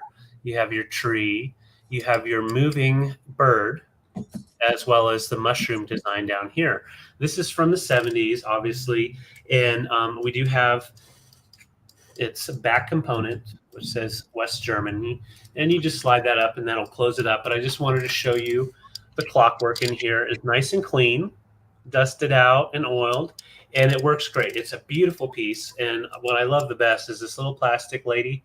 She just bounces up and down on her. That's cool, Bussa Move. You have one too, on her little swing. So she bounces and keeps really good time. And of course, if you need to adjust it for time, all you do is you just spin her up the slinky a little bit until it keeps the right time. It's a one day wind up. So basically you wind it up and it'll run for a full day. And the cool part about it is you've got that spring movement, and it does give you the movement of the bird moving around on the house. So it'll hang there, and it's nice sound too. It's just a nice little tick. Nothing bad. But yeah, when you have it sitting back here and when it's bouncing between 10 and 11 inches long. So really cool piece. Oh, that's cool, Brenda. You do too. So these were done in Black Forest area in West Germany. They're called novelty clocks. And this one is, oh, I thought I had something else written. Oh yeah, this is a quartz clockwork. So all quartz inside. No issues as far as overwound or anything like that. And yeah, it'll just tick and talk as long as you want. It'll arrive to you wound up. But it also does come with its original key. So that's also a bonus. So you'll be able to wind it and store your key. Most people just set them up here, or you could put it in the back. So yeah, 35, a great price. About 2 years ago, these were going for quite a bit more. Yeah. And you know, with vintage, that's what happens, you know, depending on their collectability at the certain time. So these will generally go up in price the longer they go, for sure. And the clock Cute. face is actually great condition. You have Germany written down here. And yeah, so the key, I've got it actually in the other room because I was oiling it earlier today, but it will come with its original key. And yeah, as she bounces, you've got the bird going in and out. That is so stinking cute. I love the bluebird and the little mushies and the little joyful girl. Yes, red spotty. It is darling. Yeah, love the mushrooms. Everybody loves that. And this is also cool for your Christmas decor because you do have, your mushrooms for winter solstice. You have the bird coming trying to hide inside the house, and you got a little tree you can even decorate for Christmas. It's so cool. Yeah, she's a really cool bouncer. Yeah, such a good little house. And we actually own this exact same clock. So we'll be twinsies. Right up there. Yeah, we'd be clock twinsies. And what's great is I just leave mine wound up, and so I'll just leave it. And every once in a while, I'll just send her on a little bounce and let her tick for a while. So I will bring her back for a recap. Once again, 35 from the 70s. You had to travel to West Germany back in the 70s to grab one of these, and most people could afford and had room in their luggage to get one of the small novelty clocks rather than the big ones. So, all right, I'll bring it back. It is very relaxing to listen to. I agree. It's in great shape. So cute. Okay, so you know how estate sales are. Sometimes you get into one that needs to be dug through. And I can tell you both of the ones that we hit were definitely ones we had to dig. In the closet that this was found, this is, as you can see, says a scrapbook, and that it is chock full of information right down to whose scrapbook it is. St. Anthony Hospital from Dodge City, Kansas. And this certifies that Sharon K. Beebe was born to Mr. and Mrs. Dean Lloyd Beebe in this hospital at 6:24 p.m. Friday, the 30th day of May, 1952. And here are her little footprints. And mother's and right thumbprint and mother's left thumbprint. Can you believe people leave this stuff behind? The family, of course, already goes through everything. And after digging, I'm guessing maybe this is someone that nobody wanted their scrapbook, but I did. So I rescued it, and it says Sharon K. Beebe. I'm starting this scrapbook at 38. Okay. And it says Christmas gifts 1952, age 6 months. And it has things like Angel and Lamb from Mama and Daddy, Rocking Horse from Warren Beeson, Telephone Rattle, ABCD Rattles, Marceline and Deanna. And so it lists all of the different gifts in her own handwriting. So it was Mom that was keeping this scrapbook. Then we get into all of the precious vintage cards. I know, Kathy, it is sad. It always makes me wonder too, like, why did nobody want this? Why did we leave this behind? But yeah, it's kind of weird. Yeah. But we've got a magic money tree here, which is one that you put the little dimes in. Very sweet. And then some very kitschy, cute little cards for Christmas. Then we go into Christmas gifts 1953. Mom has lifted them all out. Stuffed doll from Margie and Knott. Musical duck from Marcy and Deanna. Let's see, 4 cloth picture books from Grandma and Dad. So this is also an honorable mention on the annual Cutest Child Contest. Honorable mention. And here she is. She got her little picture in the paper. Honorable mention for the Cutest Child Contest, because that's not traumatizing. Let's compete the children to see how cute they are. No kidding. And this is to Mr. and Mrs. Dean Beebe from Mineola, Kansas. In connection with our cooperative children's picture contest, you will be pleased and proud to know that Sharon K. was awarded honorable mention. We are herewith enclosing her ribbon, extending our felicitations. We are. Very truly Waltz Studios. So there's her little picture in the paper, and there's her ribbon. Then we go into more birthday ephemera, which is just precious. And really, that's the value in these. Can you deconstruct it and take out the ephemera? Absolutely.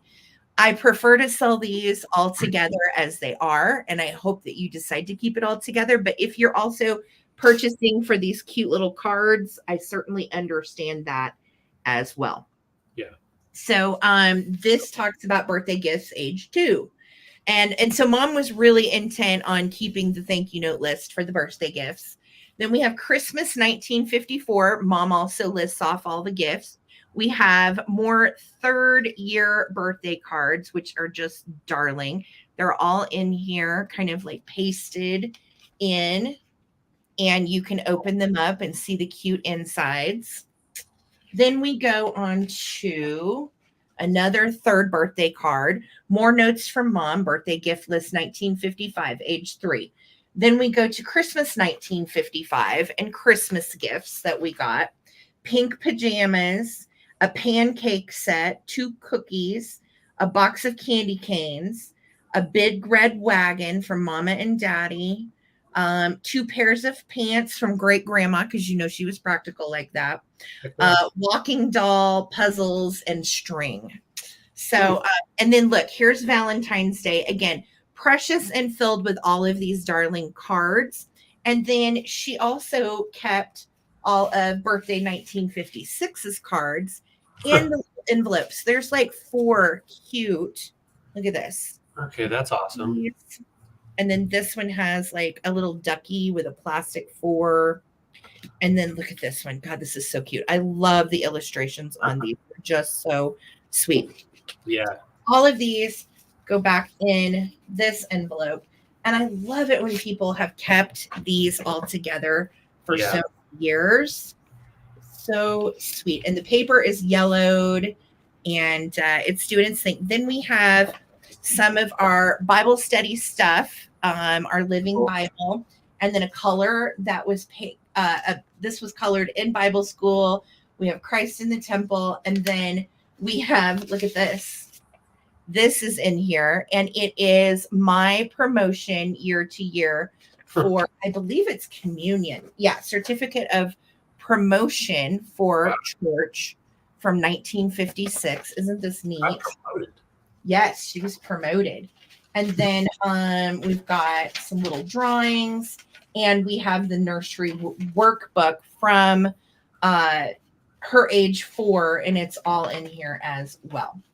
Then this page from 1956, it has a stitched piece of fabric in here. And what I figured out is she was teaching her how to sew handwork. Look at this, handwork age 3. And you can see she kept how she learned how to sew buttons and learned how to do embroidery at age 3. It's a little piece of fabric, which I just think is so neat. I love this kind of stuff. And then we have a little activity booklet over here. Let's make something.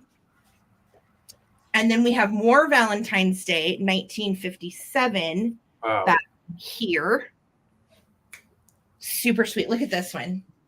This one's so cute.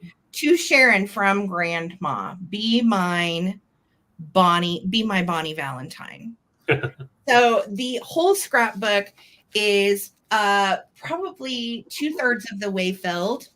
And then there's some little coloring pages. And then you have the refill ad in the back for the pages. And then you also have some blank pages too, where you can add to it. If you had some vintage ephemera you've already been collecting, you know, you certainly could paste it in here and add to it. So for $38, this is a very good deal. The scrapbook alone is in really nice shape. It is bound with a little string right here and 2 holes. And again, the paper's yellowing, but the contents are everything. Even so much that you have her precious birth certificate. So if you are a scrap enthusiast, if you love, you know, these old and precious cards and notes and history, this is definitely for you. Kevin is in at 38. Kevin, it's wonderful to see you, dear. How are you? Thank you for being here. And we're going to start a countdown. Okay. Here we go. I know it is spotty. It really is. It's such a precious time capsule from the time. Here we go. 15, 14, 13, 12, 11, 10, 9, 8, 7, 6, 5, 4, 3, 2, 1. Bid in. Easter 1956. She got chocolate Easter eggs from Wanda and Wayne, chocolate Easter bunny from Diane and Marcy, Easter eggs and a bunny from Grandma, and sand screen and eggs from the Easter bunny. So pretty dang sweet. Kevin Leonard, this is coming to you. What a wonderful time capsule. I hope you love it. Thank you so much, Kevin. Congrats. Sorry, hopefully you're 14 in. After the bid in, honey. Yeah. All right. Thank you, guys. All right. So I have 2 Carnival glass pieces. I'm just starting them at 28, and they're both in really great condition, nice condition. If they're not antique, one is antique. This one is either antique or about 2 years off from being antique. And I might need some help on this. So when I looked this pattern up, it was said Northwood with that nice feather style. I know Fenton also made that same style. It doesn't have the Northwood mark on the bottom, and this particular person had a lot of marigold Fenton. So, if you guys know, I know Karen Williams is in the house, but it's either Northwood or Fenton, but it's definitely from the early 20s. And it is nice and clear here. So nice and clean on the glass. It's good to see you, Kevin. You can see in the bottom, nice and cleaned out. No chips or any impacts on the bottom. And of course, the top is just beautifully fanned out. Great for this time of year. Yeah, nice autumn vibe. And I absolutely love the feather technique. It just gives a nice shimmer all the way through. This guy measures right at about 10 inches tall. Beautiful. Great for your collection for sure. Nice size and nice color. And like I said, no sickness to the glass at all, which is really hard to come by these days. And then the second piece, this is definitely Fenton. And it is the nice 3-footed larger bowl. This one measures right at 10.5-inch diameter. And the pattern on this is called the Stag and Holly. So you've got a nice like holly flower in the middle. And then you've got the holly leaves all the way around, mingled in with the stag that goes all the way around as well. So this is kind of a holiday pattern. Beautiful. But not necessarily. You could definitely leave it out year round, in my opinion. But yeah, that beautiful pattern is a very desirable one, especially for the holidays, made by Fenton. No chips or any issues on the feet. Wow. And you've got that little nubbin down there. And yeah, the marigold all the way around, no scratching, no issues at all. Same, Holly. This was the first time I had seen this pattern too. Really beautiful and different, which is, why we've picked it up. The stag, or it may be an elk actually, or deer. And then the holly definitely gives it a holiday feel. Right. But I think it's really kind of perfect because in the middle of it is like a mum. So it's great for fall and Christmas. I think so. Yeah, it looked like some big flower. Yeah. Yeah. But yeah, everything I saw says stag and holly. So yeah, it could be an elk, it could be a deer, but definitely has a nice big rack. Could be a reindeer. But yeah, I think this is a beautiful piece to definitely use. But with the feet, you could definitely put a plate stand behind it and get a nice kind of open look, kind of sitting up. So Laws is in at 28. And I like these together. Setting them up like that. Look how beautiful. And they did come from the same home. Yes. So they were from, the same collector's items. Yes. And they are both really stunning. That feather pattern on that Carnival vase is awesome. Oh, it is. It picks up the lights in such a great way. And then when you look down in, it's just like little arrowheads almost going down. So yeah, great get on both of these for this price. So Laws is in at 28 and she's like, count down. So we're going to count down. If anybody wants to get in, we're at 28, come in at 29, 15, 14, 13, 12, 11, 10, 9, 8, 7, 6, 5, 4, 3, 2, 1. Dun, dun, dun. It's a really cool lamp. Love it. Thank you. Feet are just wonderful. Yeah. Miss Tesla's in at 30. Laws is at 28. Thank you, B. Castro. Welcome in, girly. Great to see you. All right. Tesla took the bid at 30. Which one do you want, sweetie? And then Laza, same question to you. Geo says, see pine with pine cones in there. Oh, you know what? You may be right, Geo. That would make more sense than a mum. Like that? No. He's talking about the middle half. No, I know. Well, it looks like a flower, though. Kinda. But it could be a spread out pine cone. I totally see that now. Absolutely. It would make sense. That is awesome. So Miss Tesla and then Miss Laza. Okay, Tesla's taking the mum dish. Don't blame you. Gorgeous. Congrats. Laza, if you want the vase, just let us know. And if not, you can say pass. Yep. And I think that was everybody. So yeah, just let me know, Laza. And thank you, Tesla. Thank you both. Yeah, Susan said 4 pine cones. That makes so much sense. Yeah. That's so cool. Very cool. No worries. Next. Bring it back. For me, we are rocking it back to the 60s with some groovy flower power. And, you know, I love these fabric suitcases because they are so reminiscent of that mod time period. This one I am starting at 44. And it is in awesome shape. I even have the original key for this. It's inside, no lie. And you can see we've got the buckles on the outside. And I don't think that's real leather or anything, but it's also very sturdy. That stuff is not going anywhere. So maybe it's a vinyl. I'm not for sure. But this outer pocket stretches and it's huge. It's gorgeous. And then the backside does not have a pocket. But can we just talk about these flowers on the backside? Isn't it spectacular? Here is the top. The zipper comes down here. Okay. The little latch right here for the zipper to go into is not there, but I have the key. And I think there might be a padlock in here too. I'm not for sure. Can't remember. Let me look. So the inside zips open. Here we go. Look, you have the original little straps that hold down your stuff. And then where's my key? Here it is. Yeah. Oh, there's the little latch, by the way. That's the latch that just needs to be reattached. And where did the key go? It was like it's hanging right here. It's attached to the strap. So there's the little key, right?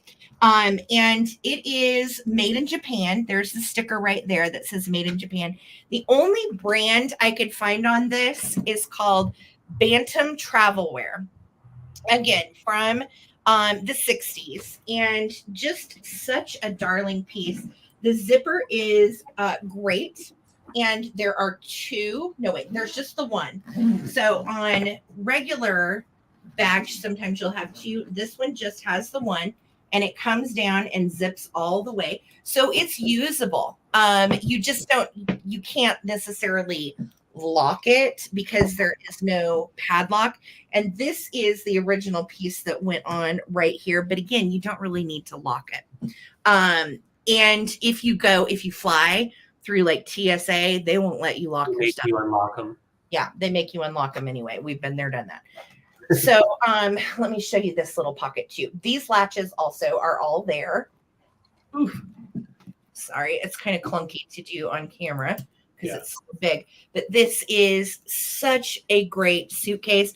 Like if you're going for an overnighter or you're going on a road trip, OMG, just absolutely perfect. Just perfect and so cool. Okay, here you go. So this flap comes open and it's clean. Again, no weird smells or funkiness or anything. I'm pretty particular about what I'll pick up. I will tell you though, this was in the top of a closet at the estate sale and it was filled with old linens. So of course, I went through the linens. Well, yeah. And linens themselves were nothing to write home about. I left the linens, but I took the suitcase. So, but yeah, it was dusty. It had been in that top of that closet for holy beans many years. Yes, Trina, good point. Great for a carry-on. Yep. And I like it because it does have all of the little belts, the little pockets, all that kind of stuff. And let me give you a size too, if you're wondering, like, how exactly big is this? So side to side, we are at 19. Height, we are at 13 and a half. If you have the little handle up, you're going to 17. And then width, we are at 5. So 5 on the width. And it's still vibrant. It's still pretty. It's definitely straight out of the mod 60s. And the other ones that I looked at were starting around 65 and up for one. So great deal on this. Thrilled to find it with the key. That's such a good idea. You could actually fit the laptop on the outer part right here, Karen, and then fill the rest with, chargers, electronics, or whatever else you're traveling with. Absolutely. So I'm going to start a countdown. Kathy Plunkett is in at 47. Kathy, thank you for your bid. And I know there was somebody else. So I'm going to start. Here we go. Terza. Okay. So looking for 48 or more. And I'm going to count it down. 15, 14, 13, 12, 11. Oh, look, it's still got its original feet too. All of the feet are there. 10, 9, 8, 7, 6, 5, 4, 3, 2, 1. Bid ends on the groovy blue, green, and purple suitcase. Isn't it gorgeous? Yes. I know, love it. And you're like traveling in style. You show up to the friend's house or the parents' house or anybody's house with this. I would be like, oh my God, I'm stealing your suitcase. Isn't it so cool? No, I love it. All right. Our Vuvu got in there at 50. Congratulations. It is coming to you, Miss Susan. Kathy and everyone else, thank you so much for your bids. And Susan, it is all yours. Congrats. Awesome, such a cool piece. All right. So, okay, I have orange glass, beautiful modern glass. And this was from one of the estate sales. I can't remember if it was the first one that we went to. And I had to get this. I had never seen this one. And once I was able to find it online, it makes sense. So this is actually made in California. And it's made by different artists that make up a group in California. And it's called Westlake Village Artisans. And basically they make up the artwork and stuff that is sold and curated through Maggie's Farm in California. So Maggie's Farm, looks around the world, also artists in the California area, and they find them so that way they can display their art and sell it.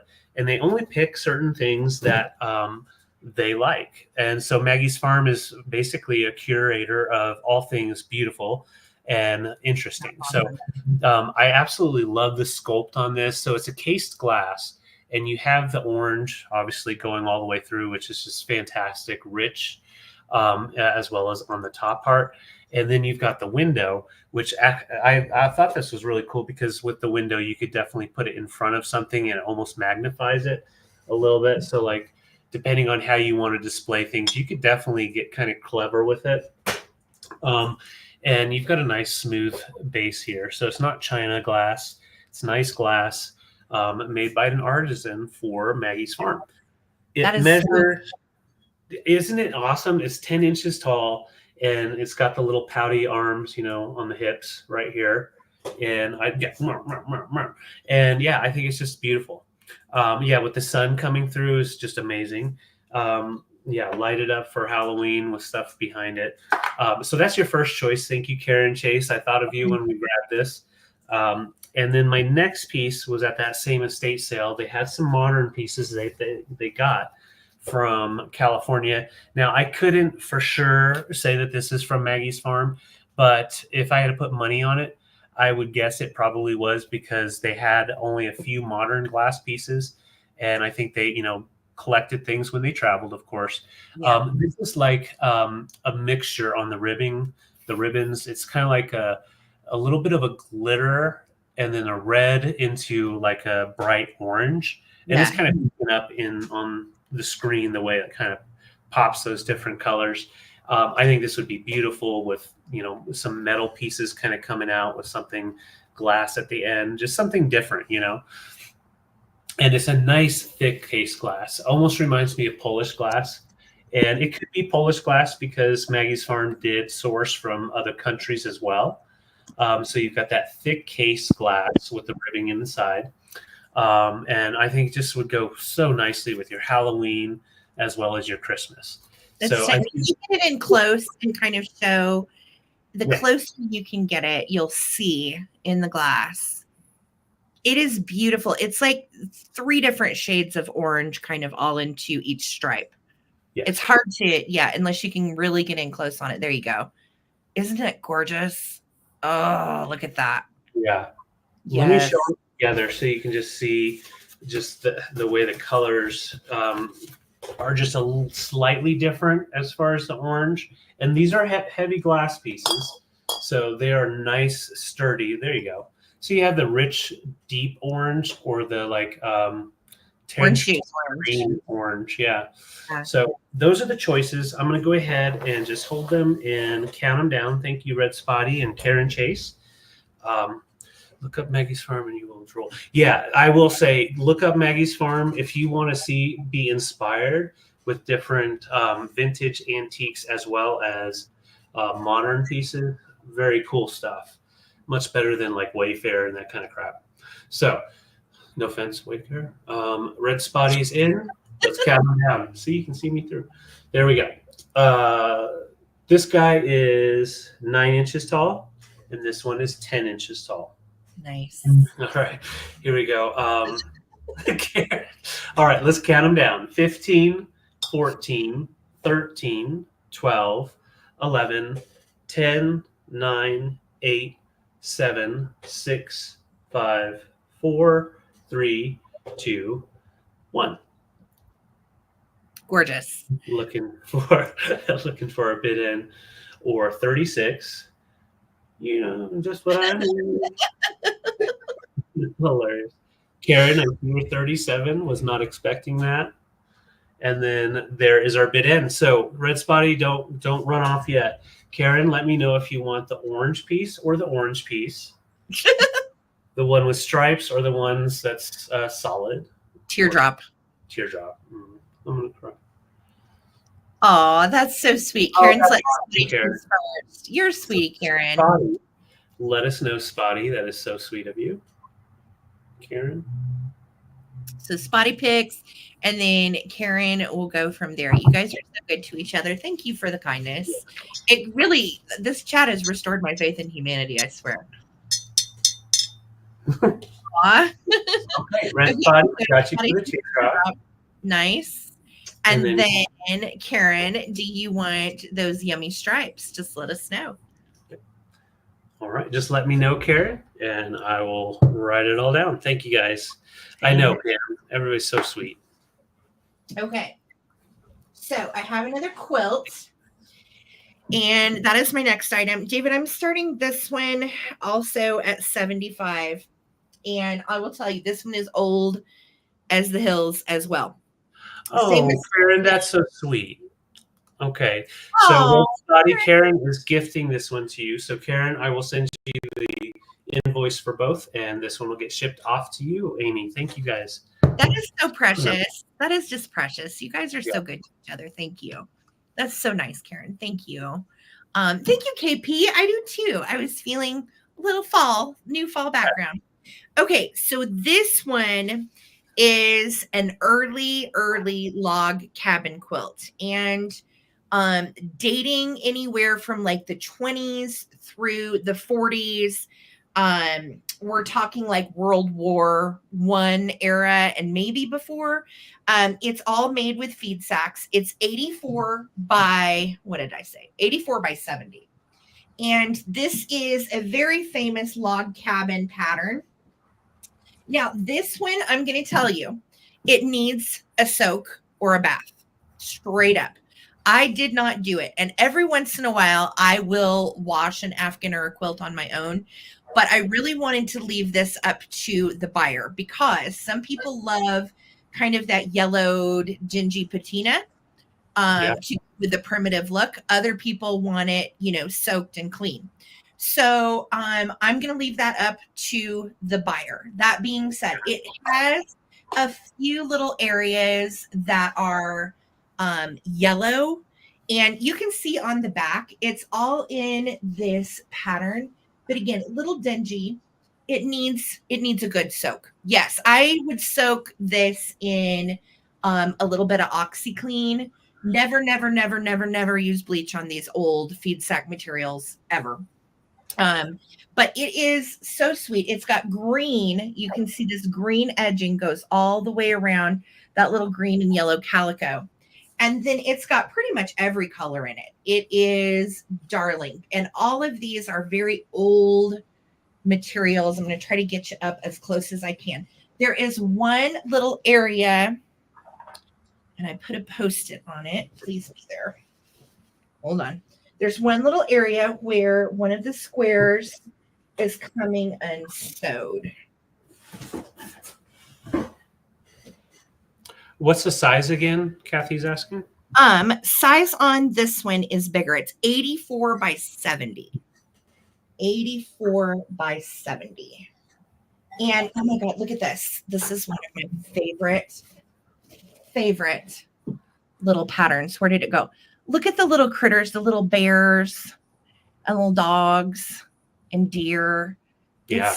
And again, you can tell it's dingy. It's old. It's been around. I'm trying to find, there was just one little patch that was coming undone. If you see it when I pull it up on the screen. Looking. I know, I'm looking too. It's a big one though. Again, I probably should have had David show this, but it's a nice medium weight. It's not super heavy. It's not super light. It is nicely backed, and it still has its original batting. A lot of times the batting in the middle of these will literally just disintegrate, if you're into old quilt. It's all still intact, but again, yeah, Pee-wee, about a queen size, I would say. Yes. Let me find that dang square, guys. I'm sorry. I Post-it note these, but then they come off. I know. Dang it. Hang on, guys. Oh, yes, this is cute too. There's little horses and daisies. I think that's the fun of the quilts too. Look at this one with palm trees. I thought that was so neat. I have never seen old palm trees, and it's almost like a seersucker. Can you see that? It's got like a seersucker texture to it. Well, I am not finding this square, and I apologize. I had it marked, but then when you go to unfold them, that's why I have like 17 Post-it notes on my floor. But I think the point of what she's doing right now is it's really hard to find it, so it's not that bad. Yeah, obviously, I mean, it's not bad, but it's a little place where the middle square. Yeah. So I saw it earlier when you had Post-it on it. All right, bear with me. I'm sorry, you guys. You are good. Here it is. I just found it. Right there. Right here, this little seam. So literally, it just needs to be touched up and hand sewn back. And you can see the little batting right there, the old school batting. I just think it's so cool. Yeah. You can use the iron-on type of sealer too, right? I have no idea. I don't know. I'm going to leave that up to my sewing people. I genuinely don't know, but I would assume so, yes. All right. I'm going to start a countdown. Thank you, Kathy, for your bid. It is a gorgeous old quilt, and I love what is going on in the chat, you guys. Love fest, and they're just being friendly, and we're having a good time, it looks like. I love you guys. You're cracking me up. Annette, I see you in at 100, sweetie. Thank you so much. And I really enjoy finding these. And like I said, give it a good soak. It needs a soak. All right. Here we go. 15, 14 in cold, 13, 12, 11, 10, 9, 8, 7, 6, 5, 4, 3, 2, 1. Bid end. I'm lost in the quilt. Yes, you are. Look at all the colors. We'll have a folding party later. All the patterns. Oh, I just love it. It's beautiful. If I had a dime for every old quilt I have sold, I tell you what. Oh, thank you, Annette. Thank you so much for your bids, you guys. Enjoy. It is a stunner, and I hope you love it and it brings you joy. And let me know how it comes out after you give it a soak. Yes. All right. Thank you so much, you guys. Thank you. Congrats, Annette. Congrats, Annette. So I have a perpetual calendar that I debated if I was going to sell, and I decided to go ahead and sell it because I know you all really love some of these advertisement pieces.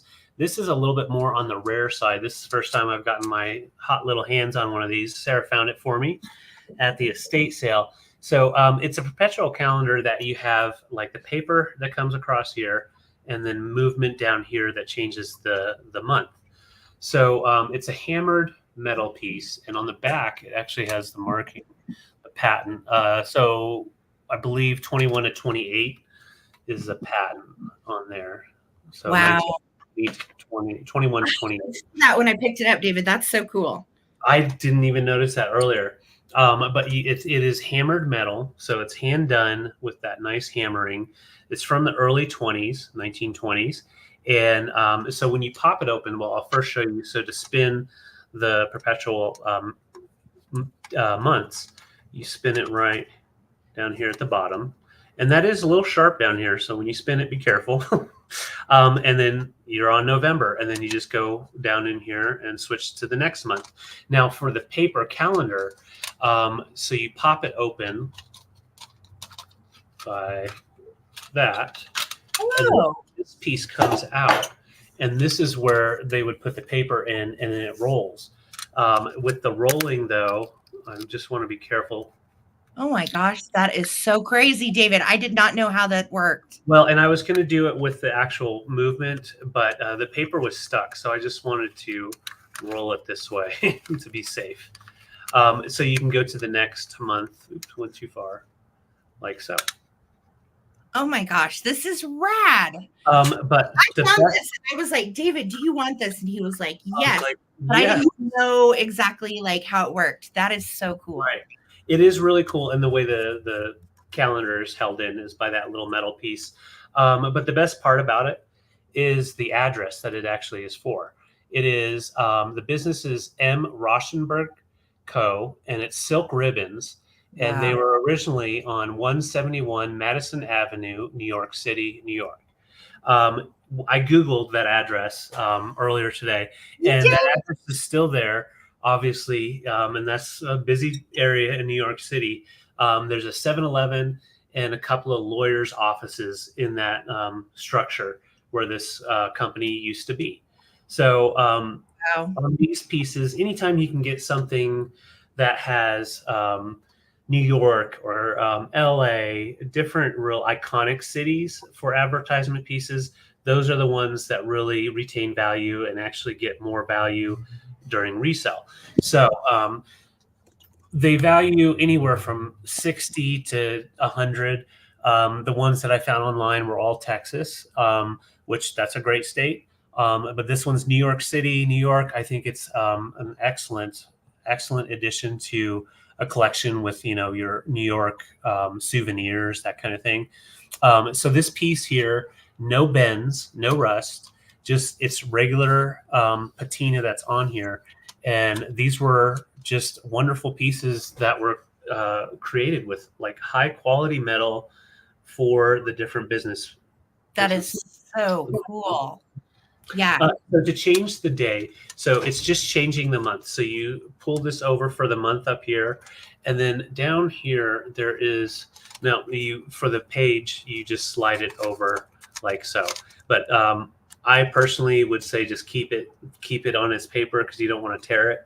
But if you do want to move it, I would pop it open and move the paper over so it doesn't manually.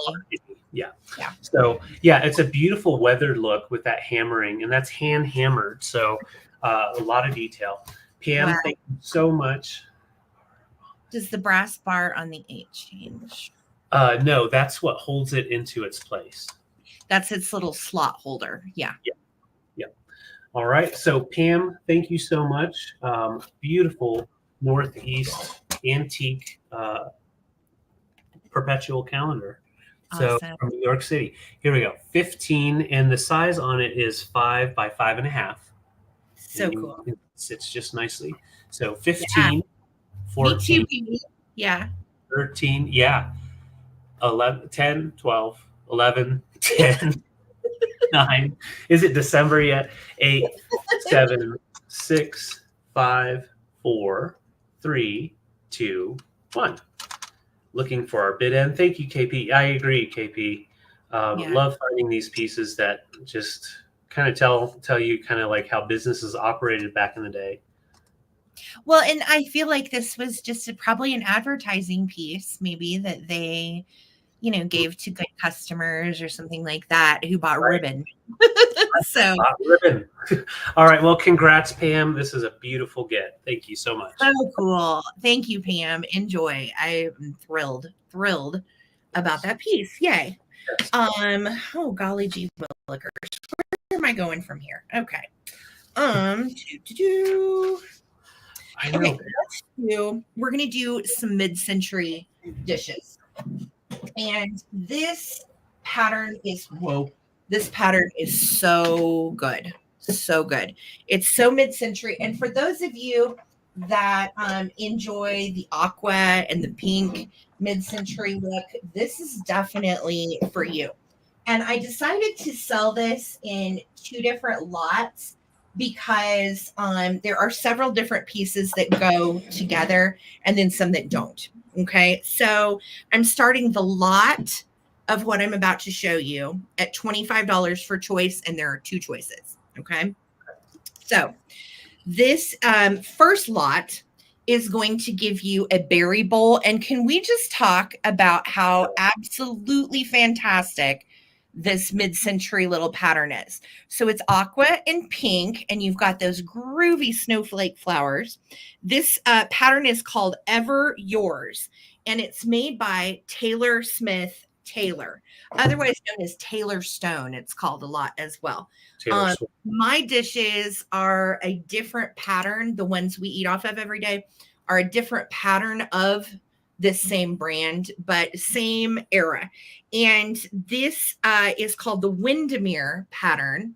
And it was discontinued in 1963. So it started in the late 50s. And then as of 63, this pattern was no more. So you're going to get a berry bowl. You're getting a full-size soup bowl. And then you're going to get 4 of the large dinner plates. And that's the first lot. Okay. So 4 large dinner plates, a soup bowl, and a berry bowl. But can we just talk about how fantastic that pattern is? It is beautiful. All of these do not have chips or cracks. And here is the info on the back. Now, the best thing about these particular patterns and why I love my Taylor Stone Taylor dishes that I have is the pattern is printed, affixed underneath the glaze. So you know what that means. You can put these in the dishwasher. To do that on the regular, maybe not on hot because it's going to give it some crazing. However, cool wash on the dishwasher, you should be fine. Okay. So again, late 50s is when this was started, around 58 pattern wise, and then discontinued in 63. So you're going to get 4 of the big plates, a berry bowl, and a soup bowl. And that is the first lot for $25. Hell of a good deal. Okay. Yeah. Second lot is going to give you the creamer and the sugar. And look how mid-century fabulous these are. Of course, matching pattern. Pink, yummy pink on the inside. Look at that little mid-century brass lid. So cute. No chips or cracks on this set. We are in great shape. You can see where the little lid rests on the inside. And look at that scoop. Isn't that just wonderfully mid-century? Oh, I love it so much. And pink and blue. Oh, get out. I know. Love it. Okay, so the creamer and the sugar are the first pieces in choice 2. Then you're going to get 2 of the teacups, and they are pink on the inside as well. Same fabulous pattern. And then you're going to get 2 of the berry bowls right here. Smaller, and berry bowls are usually the smaller bowl in the set. And then the soup bowls, like I said, are the larger ones. All right. That was in the other set. And then you're going to get a saucer and a dessert plate. Okay. So a saucer, this is the dessert plate. It is just slightly bigger than the saucer. And then this is the saucer with the pink inside. And then you've also got the little pattern on it. Again, no issues on these. These are absolutely, yep, our Vuvu slipped off her hands. I see it, Helen. Gorgeous set from, like I said, late 50s, discontinued in 63, made by Taylor Smith Taylor. Such an iconic pattern. And I will tell you, pattern-wise, this is not one you see every day. It is on the harder to find side, especially with this many pieces. Okay. So again, you're going to get 2 berry bowls in the second set, 2 berry bowls, creamer and sugar, both pink on the inside, a saucer and a dessert plate with 2 teacups. Okay. And then the first lot was, whoopsie, hold on. First lot was a berry bowl, a regular size soup bowl, and 4 full size. These are 9.5 inches. They're big. 4 full size, big pink and blue, fabulous plates. Okay. So I am going to start a countdown. Our Vuvu, I see you. Our Vuvu loves the pink and blue like I do. So I get it, girly. I know. If I didn't already have the dishes that I have, I would actually be keeping this because I love it that much. All right, here we go. 15. David's like, we're not keeping one more thing, Sarah. 15, 14, 13, 12, 11, 10, 9, 8, 7, 6, 5, 4, 3, 2, 1. Looking for a bid end on this fabulousness. So good. Smile now, cry later. That's right, Helen. American way. Story of my life. Yeah. All righty. Thank you so much, Arvuvu. There's the bid in from our girl Lisa. You rock. Susan, let me know if you want lot 1 or lot 2, or if you want to take it all for $50. Hell, a good deal. All right. Congratulations. Thank you guys so much. Thank you. Thank you. Thank you. Karen Chase's daughter just got the tickled pink Vernon wear. Oh, yeah. Super junk. Oh, another precious pink pattern. So good. Agreed. So good. All right, guys. Heck yeah. Susan Arbu says, give me all, please. That's a great. It's all coming to you, baby. Thank you, Susan. I just found a little spider web in here. So obviously I haven't washed this out, but it was in such clean condition I didn't. All right. So I will rinse this out because nobody wants a spider in their bison. So this guy right here, straight from the estate sale, they had a lot of different they had stones, they had geodes, different mineral pieces and all that. This was the one that I picked because I rarely can find this. Well, it's called dragonstone, but technically it's Septarian carved stone.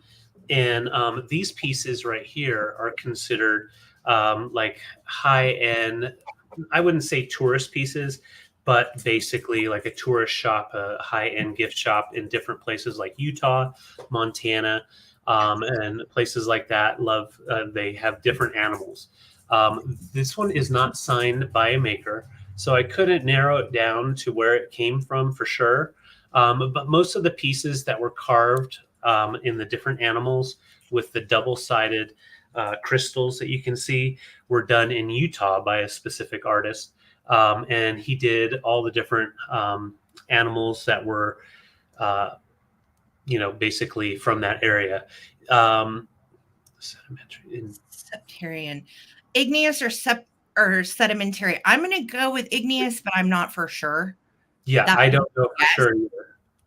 But you can see, and so like I'm starting at 68, which is kind of a crazy price for me to do because they do value anywhere from 120. They go up to 200 in this condition. It is perfect condition, no issues at all. And when you get in close here, you can see the really cool crystal effect that goes on in here, and it goes all the way through this little window. So both sides you can see inside where that little spider was living.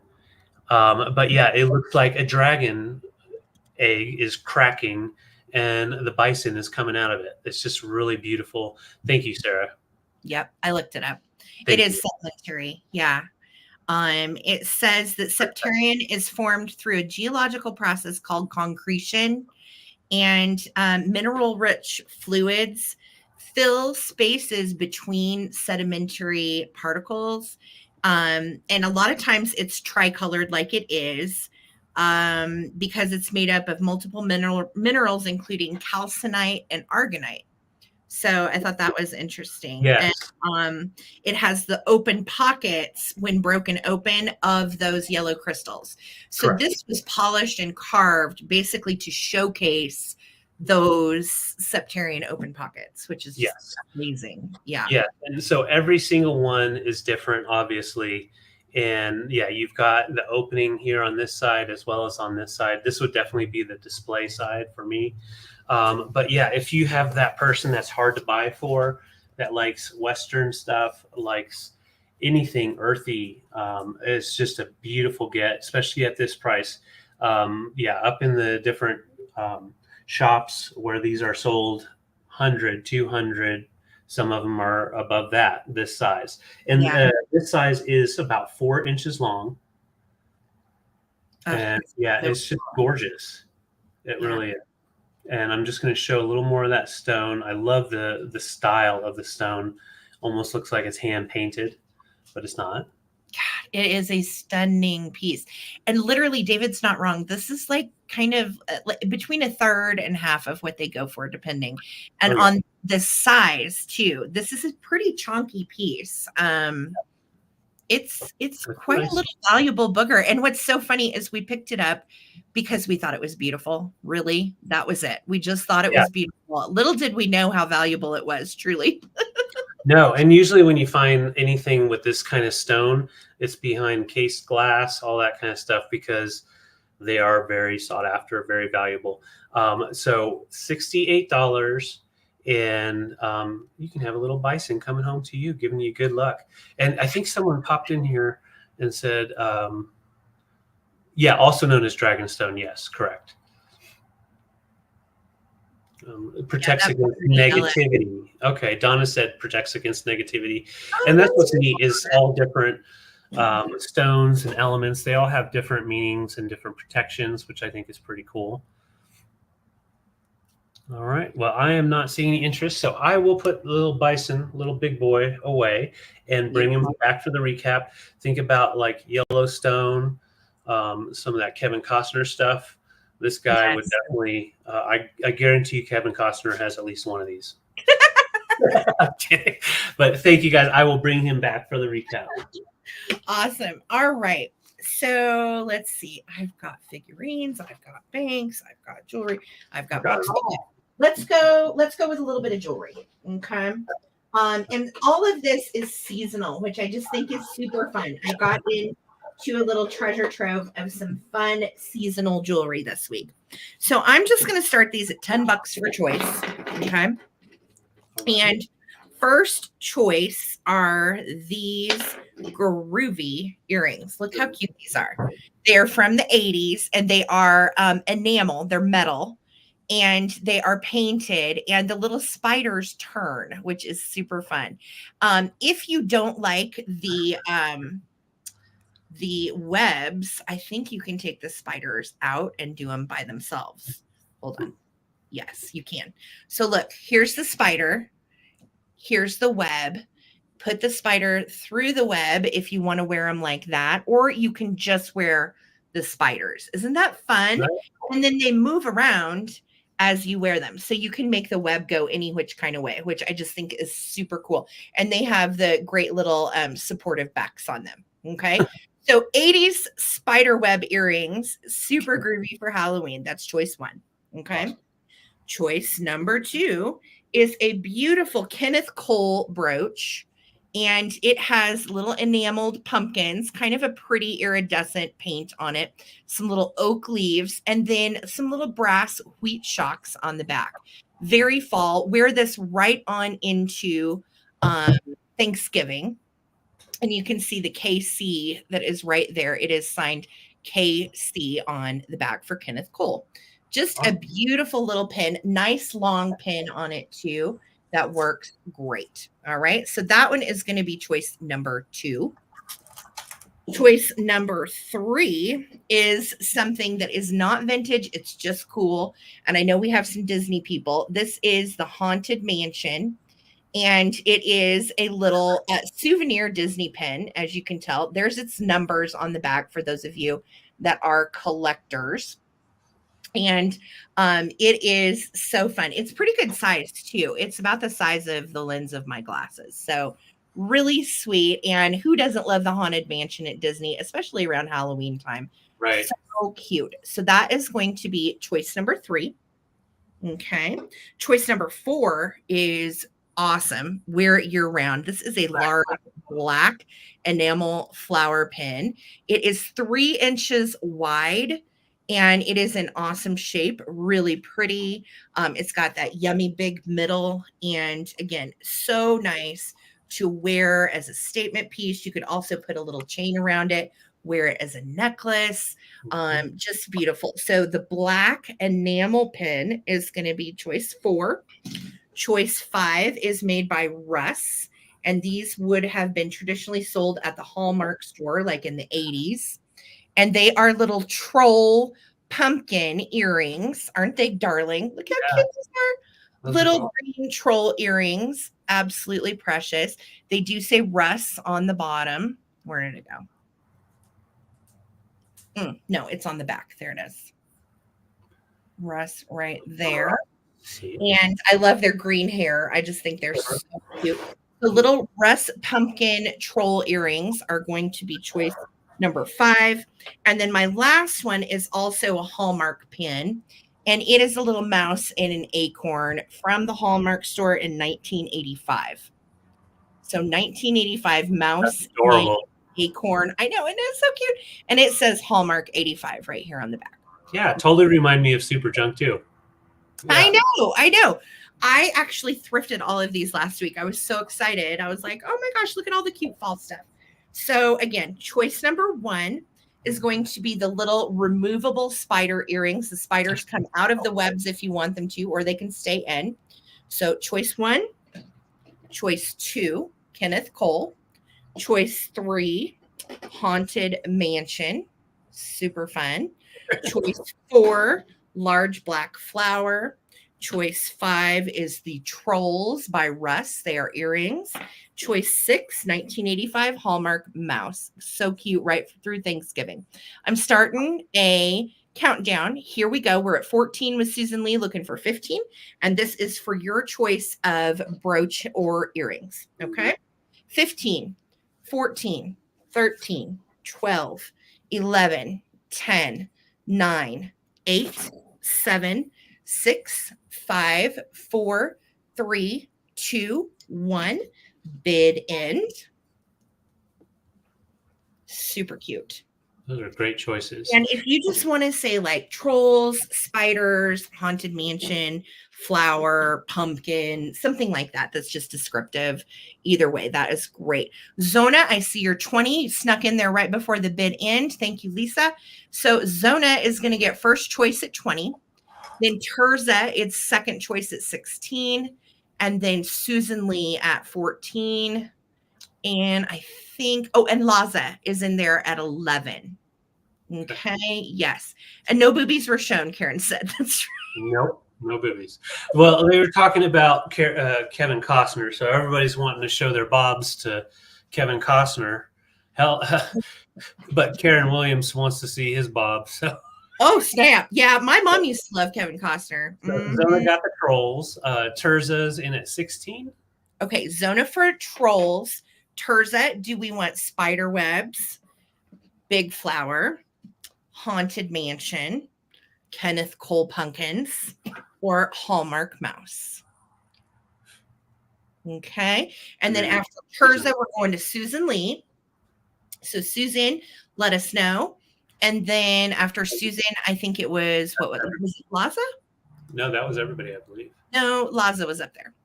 Okay, Terza's passing wanted trolls. No worries. So then Susan Lee, you are next up if you want the flower. Oh, yeah, there she is. The spiders. Haunted Mansion. Terza's passing, but Susan Lee is in for the pumpkins. Got you, Susan Lee. Pumpkins, Kenneth Cole are yours. Super cute. And then Terza. She passed. So Terza passed. So I'm looking. I think that was everybody. I'm double checking. We had Laza. Did we get Laza in yet? No. Laza, it is your choice. Laza at 11, and I think that was everybody. Yes. Laza, let me know if you want spiders, flower, Haunted Mansion, or Hallmark mouse. All right. And I'll look for you in the comments, Laza. Thank you, guys. Awesome. All right. So I have two different pieces here. Let's just show this one first. So beautiful Viking glass. It's the 6 petal in the persimmon, and a nice large size. Great time of year for this baby. Halloween, obviously, but also into Christmas. So you have that nice orange tone, and it glows like the Dickens, of course, down here at the bottom. Nice glow here, as well as all the way around the top rim.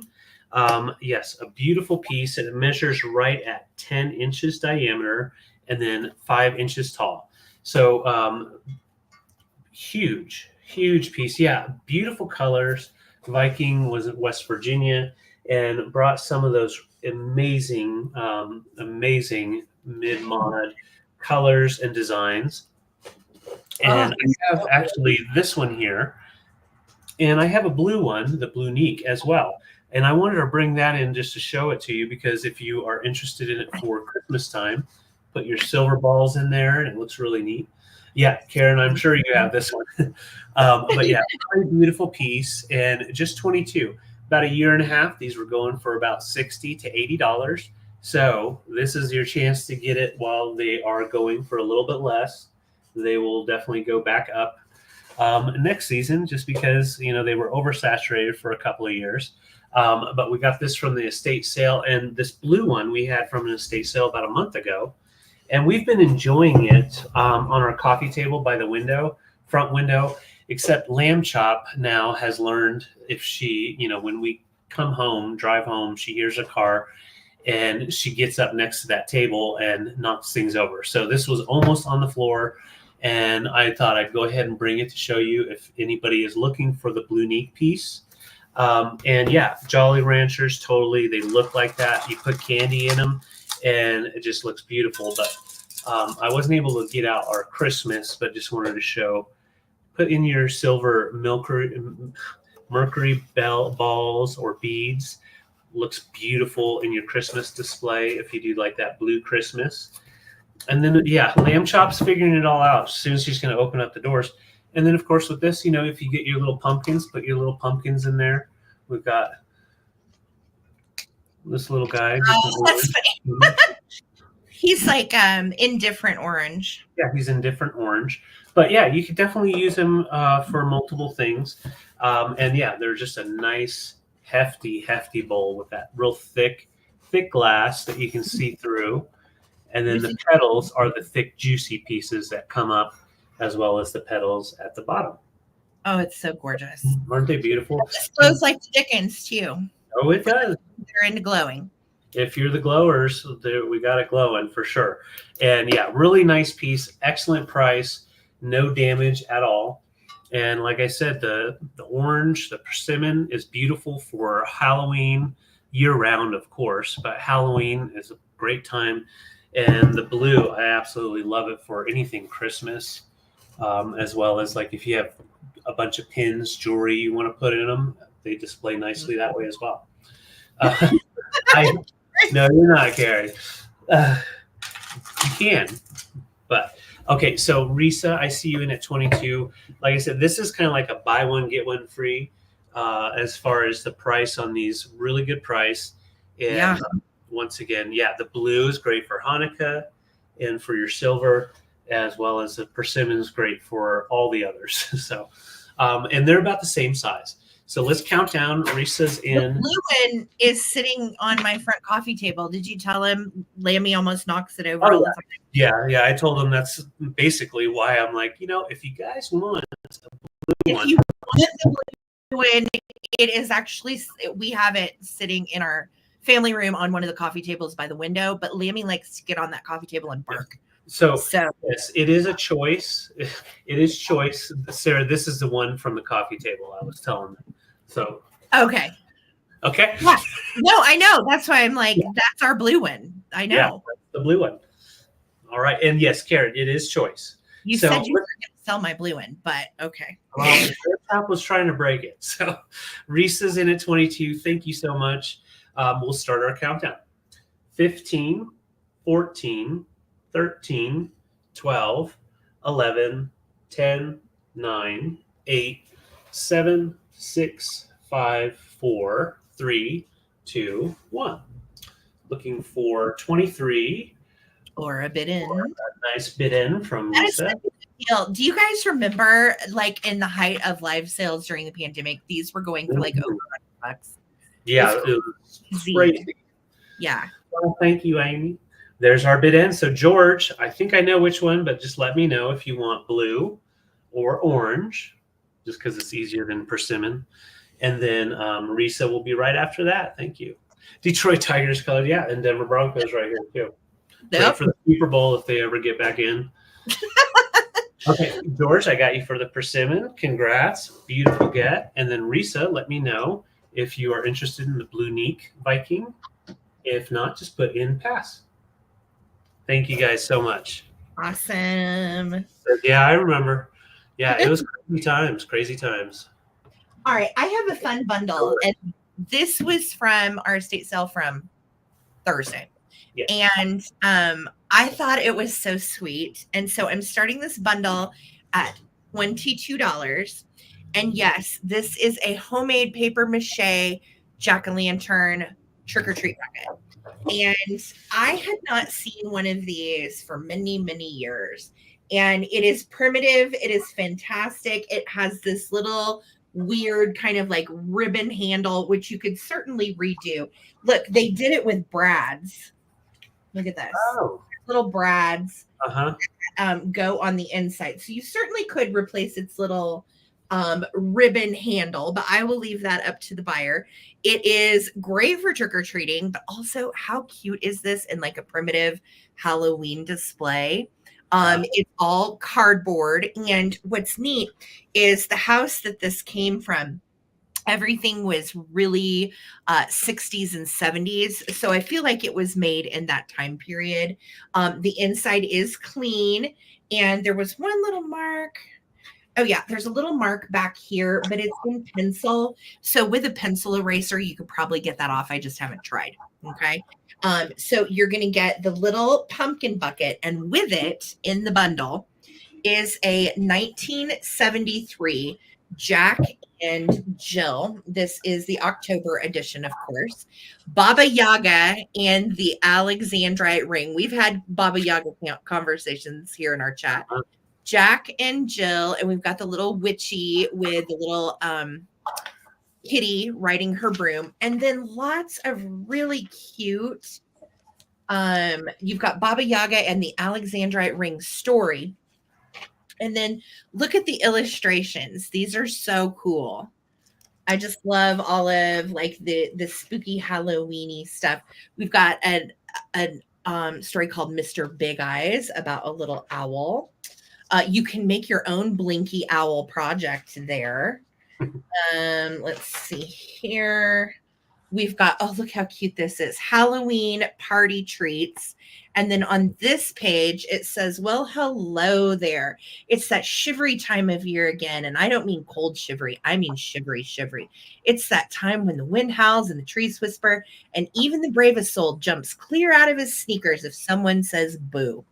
Again, cute little illustrations. And this is from Perky Puppet.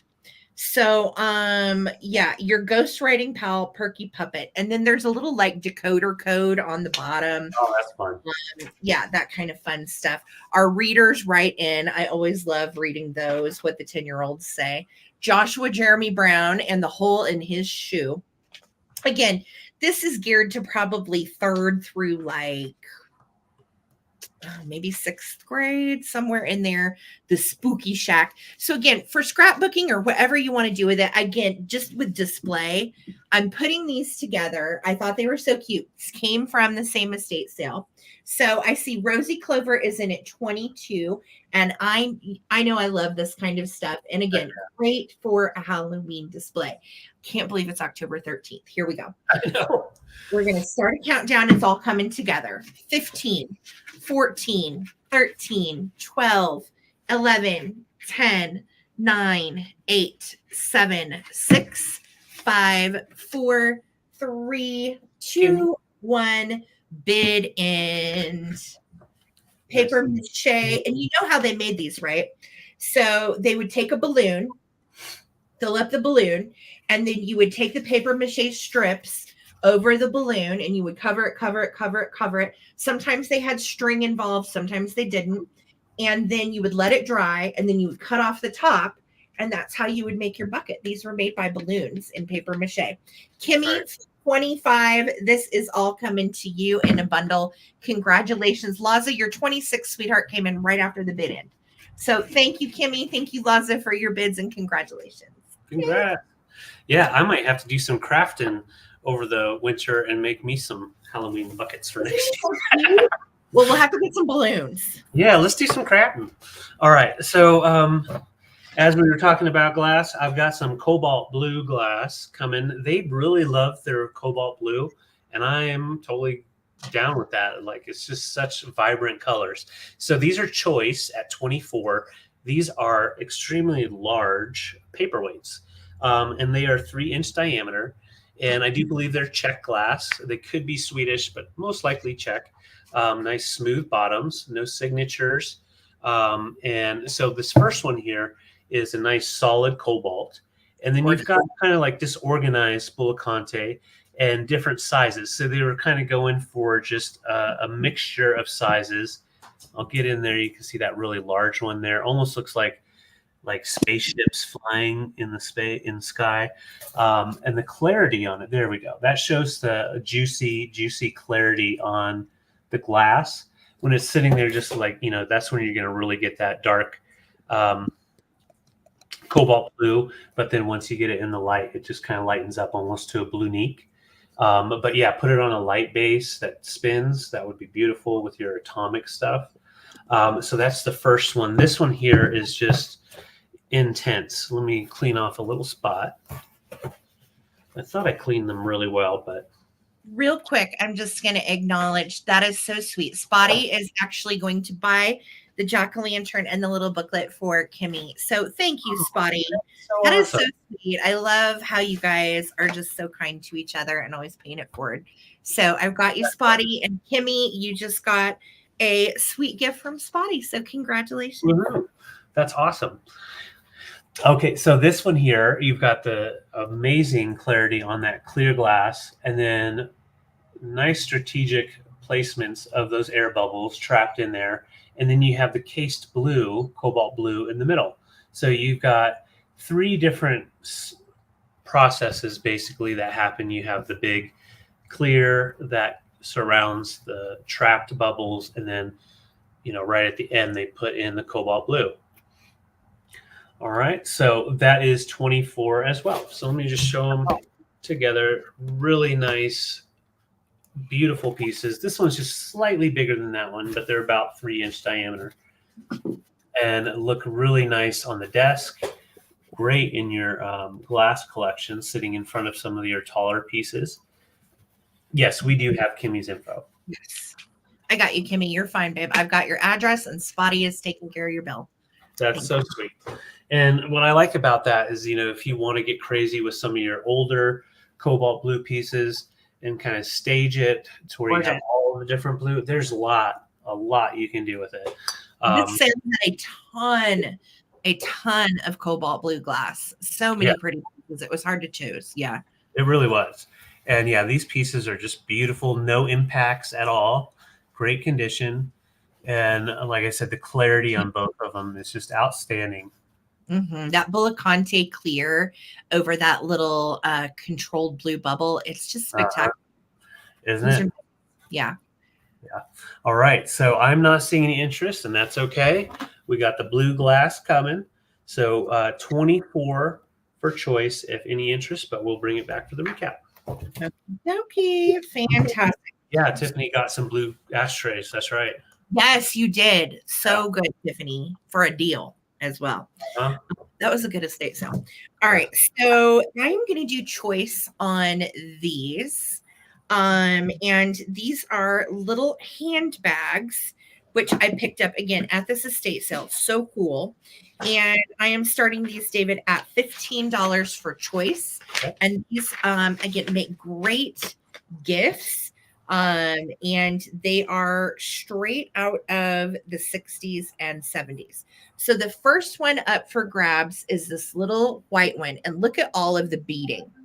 There's like 4 million seed beads and some of these longer ebony beads, but mainly the entire thing is done with seed beads. Isn't that spectacular? Look, so here's the closure.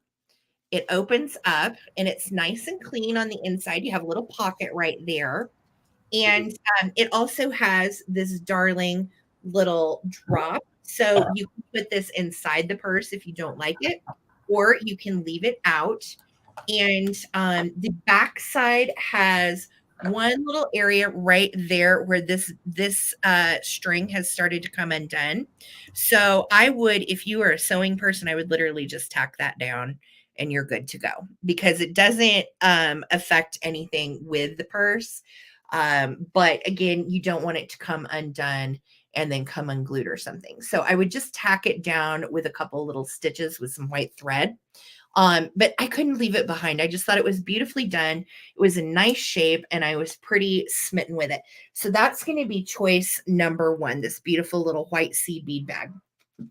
Choice number two is also the tiniest seed beads I have ever seen in my entire life.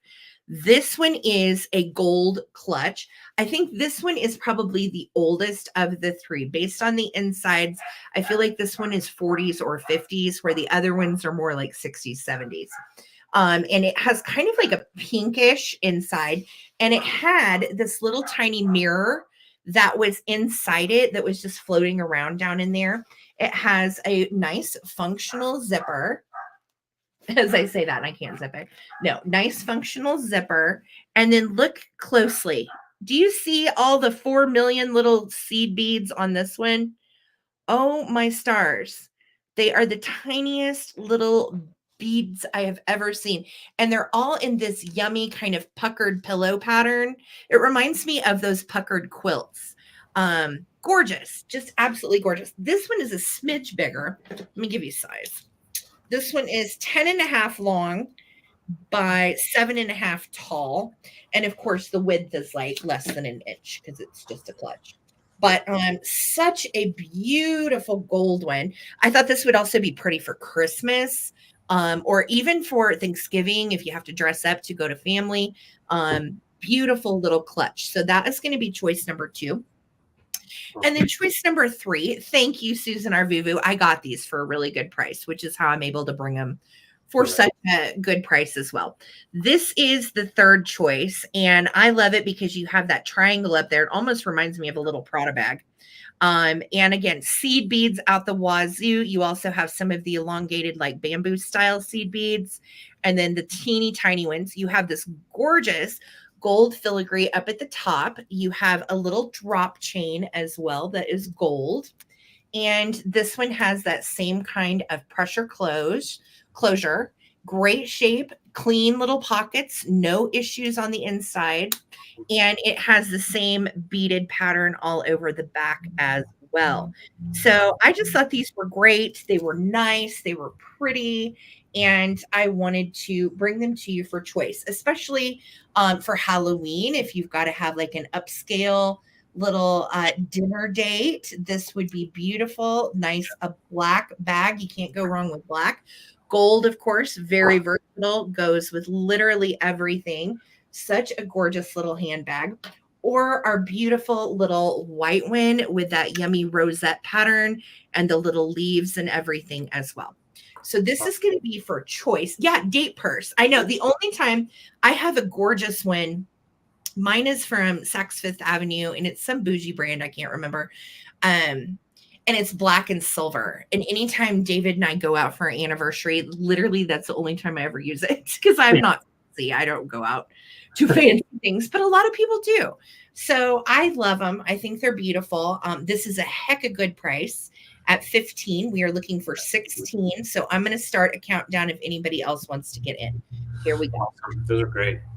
15, 14, 13, 12, 11, 10, 9, 8, 7, 6, 5, 4, 3, 2, 1. Bid it.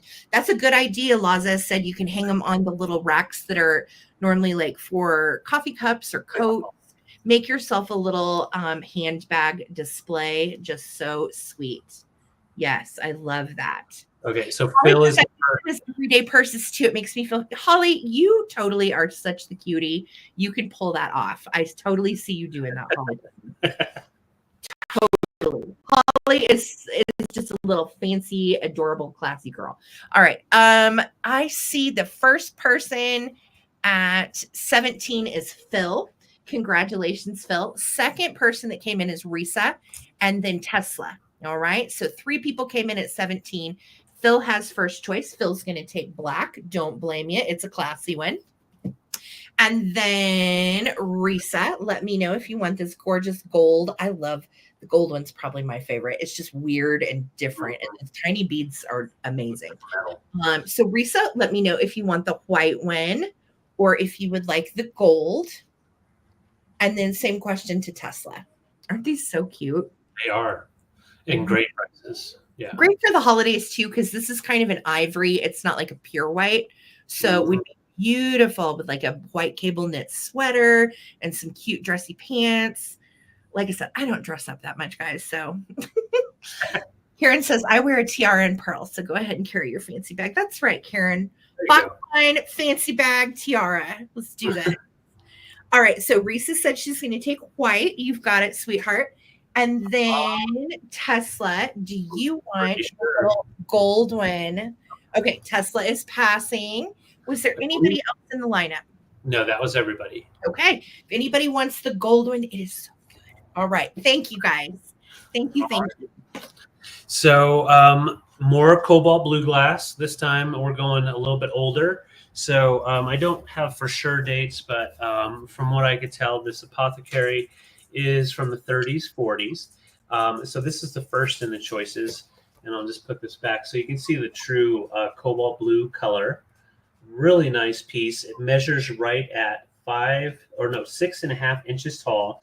And the top is in really good condition considering it's a glass top. And usually these get really big flea bites. Just a few little itty bitty guys you can see in there. Otherwise, great condition, as well as on the top. And these were used for medicine, but also for other types of like bath salts type of things. Yeah, just a beautiful sculpt to them. Nice smooth sculpt. And then that lid just slides right on. Beautiful cobalt blue. So that's your first choice. The second one, I believe, is Hazel Atlas, but there's no markings, and there are repros of these made. So I couldn't tell for certain. I did get on a website that talked about the different repros, and because it is centered, it should be the older. If it was a little offset, it would be a newer piece. Also, the older pieces have more of that slick texture to them. And it does have like a nice texture that they made onto it, but it almost feels oily, like nonstop oily. And that's supposed to be a telltale giveaway that it's old. Really? So, yeah. That's cool. So no chips or damage on this. And it's a 2-cup measurer. So measuring piece. And then it has the actual reamer that goes right on top. I love that. And it has the 8 little windows that goes all the way through, and the handle. No chips or any issues on that as well. So really nice condition on that. And let's just put the colors together just so you can see them right there. Oh, those are so good. This is that estate sale that had all that yummy cobalt glass. And we tried to be really selective about what we picked out because there was a jillion pieces to pick from. But I felt like these were probably the most functional. Yeah, and that was great. Great for display. Yeah. Absolutely. Great for display. You know, and yellow lemons with cobalt blue is my absolute favorite. Mm-hmm. Look at that. And vibes going on. Yes. Yeah. So yeah, you could fill the apothecary with colorful sand, little trinkets, whatever you want. You can even put your medicine in there if you want to. But yeah, you take that reamer off and pour, or you squeeze the lemon in there and the juice drips down, and you can make your margaritas or whatever drinks you want. What do you think about those, Lemmy? Are they your favorite? Yeah. No lemon. It's like a death device for lemon. I use the creamer anytime I have this lemon boursin pasta recipe that I love. I think I posted it in our Facebook group. And I use my old school uranium glass reamer for that. And then I shave the rind for zest. And it just, I love lemon. Yeah. Fill it with Maker's Mark. There you go, Karen. Love it. All right, let's go ahead and count it down. Kimmy and Mary, I see you both in. Thank you so much. So apothecary from the 40s, 50s, reamer from the 30s. No damage to them. They're great and ready to use. 15, 14, 13. We're at 22, looking for 23. 12, 11, 10, 9, 8, 7, 6, 5, 4, 3, 2, 1. Looking for our bid end. Do you like cobalt glass puddiners? Yes, I do. I love it. It's good to see you, Mary. Yes, good to see you, Miss Mary. Yay. There's Mary, there's Kimmy. Oh my goodness, who's going to get it? Oh, what's going to happen? All right, and there's our bid end. Kimmy, your 25 came in right after the bid end. So Mary Kazi, let me know if you want the reamer or if you want the apothecary jar. You always do both. And then Kimmy will be right after you. Thank you guys so much.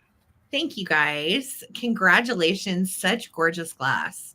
Yes, I love the blue glass. So vibrant. Let me know. Perfect. Yes. So Mary and then Kimmy. We will wait and see who's going to take it. Yes. Juicer. All right.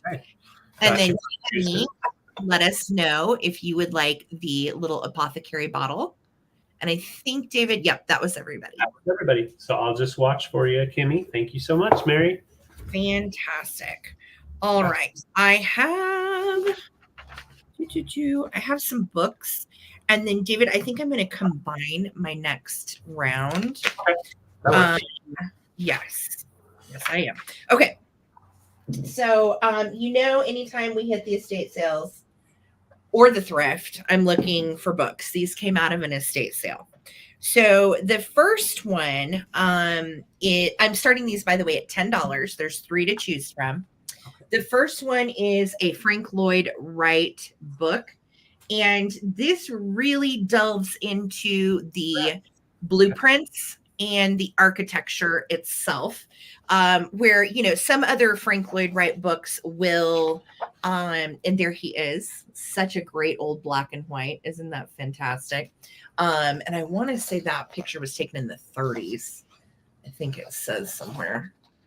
Oh, my eyes are so bad. Yeah, 1939, that photo was taken. So again, you've got a lot of the blueprints and plans. He talks a lot about different wood used, different designs, the background. and information, of course, about Frank Lloyd Wright.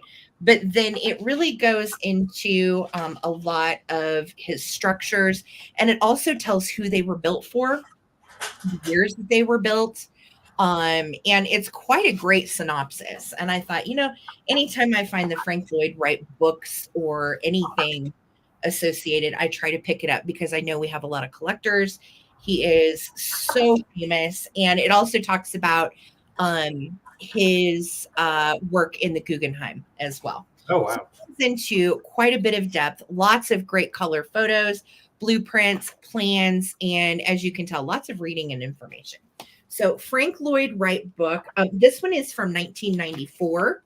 It is in great shape. It would make a great Christmas gift if you know a collector or if you're an enthusiast yourself.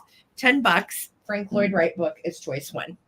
Okay, choice number two. Oh my gosh, this is such a good book. This is the Collector's Guide to Ideal Dolls, second edition. This came out in 99, and it has every cute ideal doll in here you've ever heard of. What's her name? Molly Moon with the little space hat. Little Miss Marker. It goes even through the 80s and 90s. And then you've got Tippy Tumbles. You've got the Magic Hair Dolly. You have Dorothy Hamill dolls, even ideal teddy bears that they tried to put out to compete with Steiff that did not do very well. And then the little baby handfuls of love that were only made 76 to 77. I had one and they are so cute. Tuesday Taylor, also a 70s thing. And then we go all the way back, of course, to the 50s dollies too. Playful Patty. We've got Harmony from the 70s. We have Tressie, which somebody's bought from Super Junk. And then Mia and Chrissy, Brandy, Carrie, Pose and Cricket. I had not heard of her before. That was a new one for me.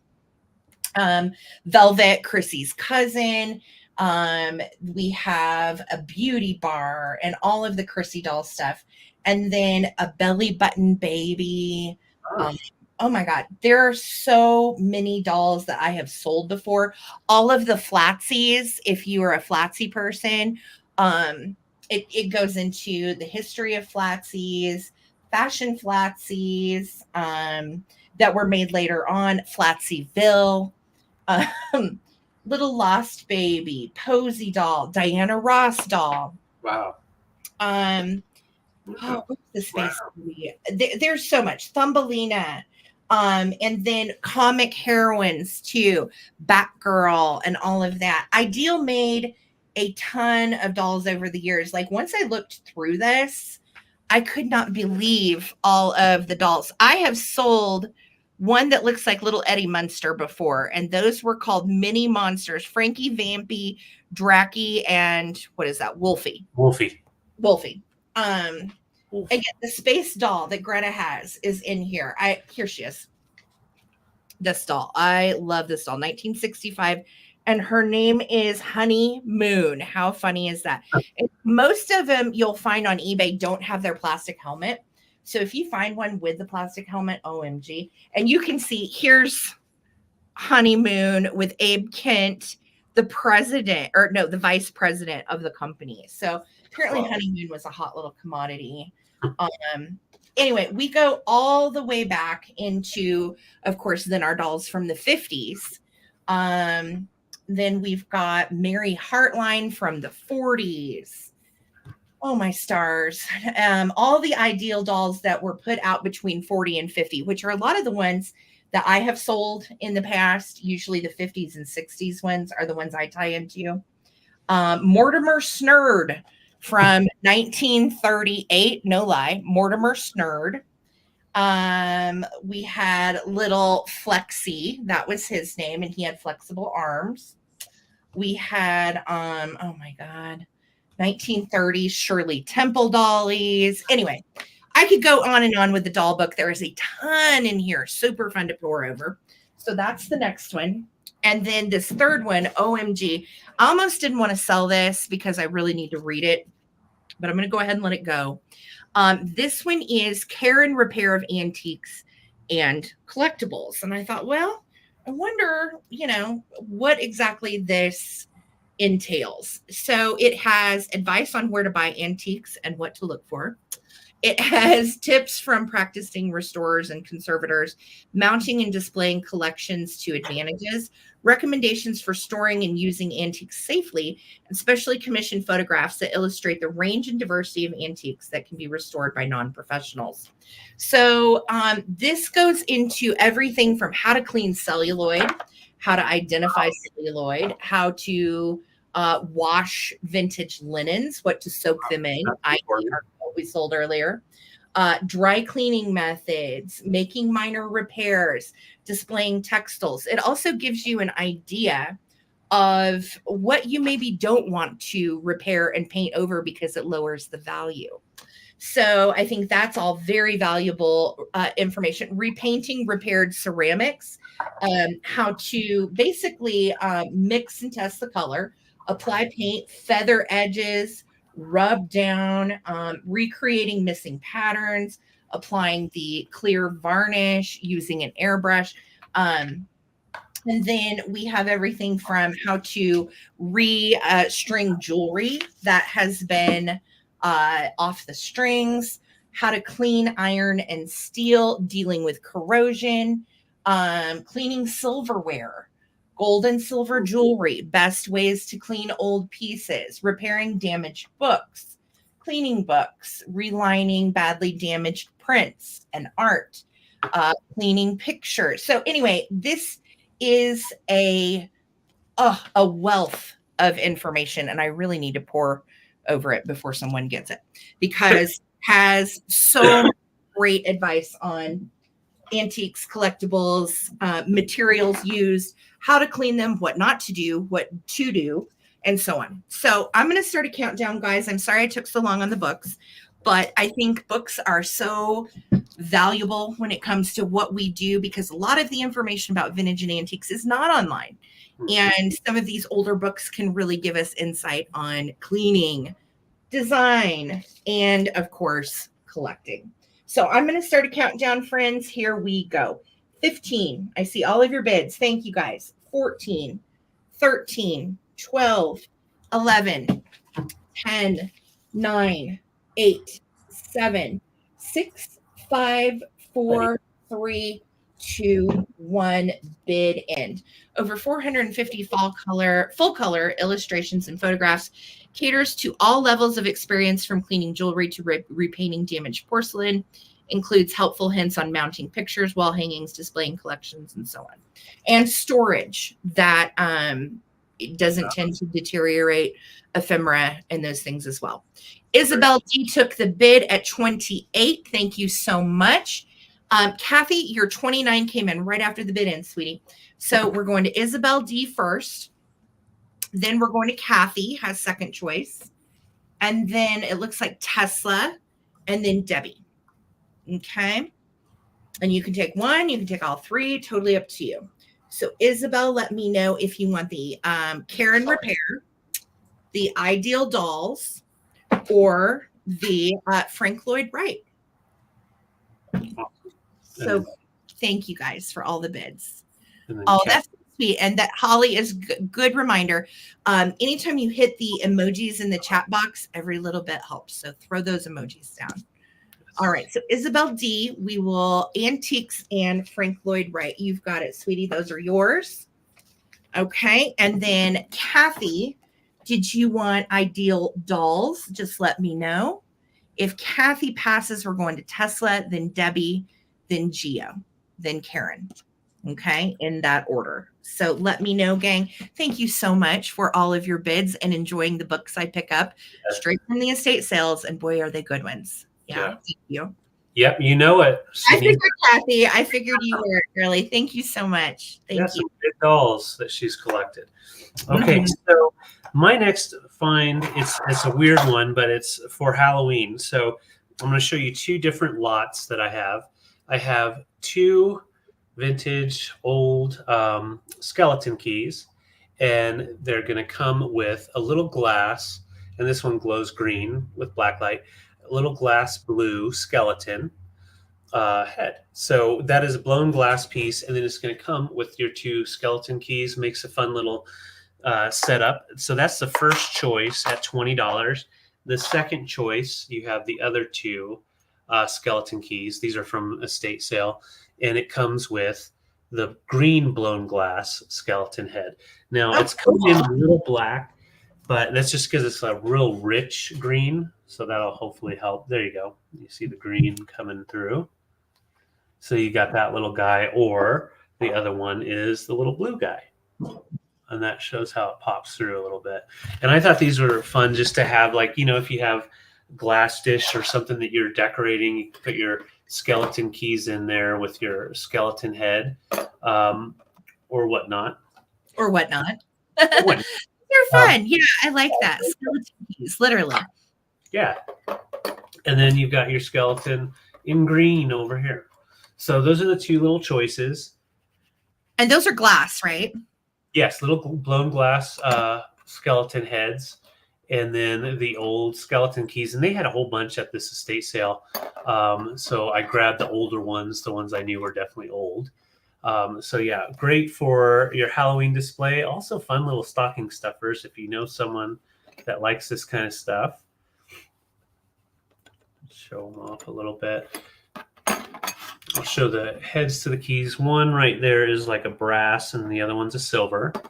And then on this one, same goes. We've got the brass, and then the more silver on this one. Nice. I love those little scullies too. Those little heads are great. Yeah, little tombstones, totally. So $20 for choice of the lots. And otherwise, they will go into our Halloween stuff for next year. Because isn't this our last sale with Halloween items for the year? I think this is probably, I mean, unless we find anything like really spectacular this next week, like a blow mold or that we don't want to store.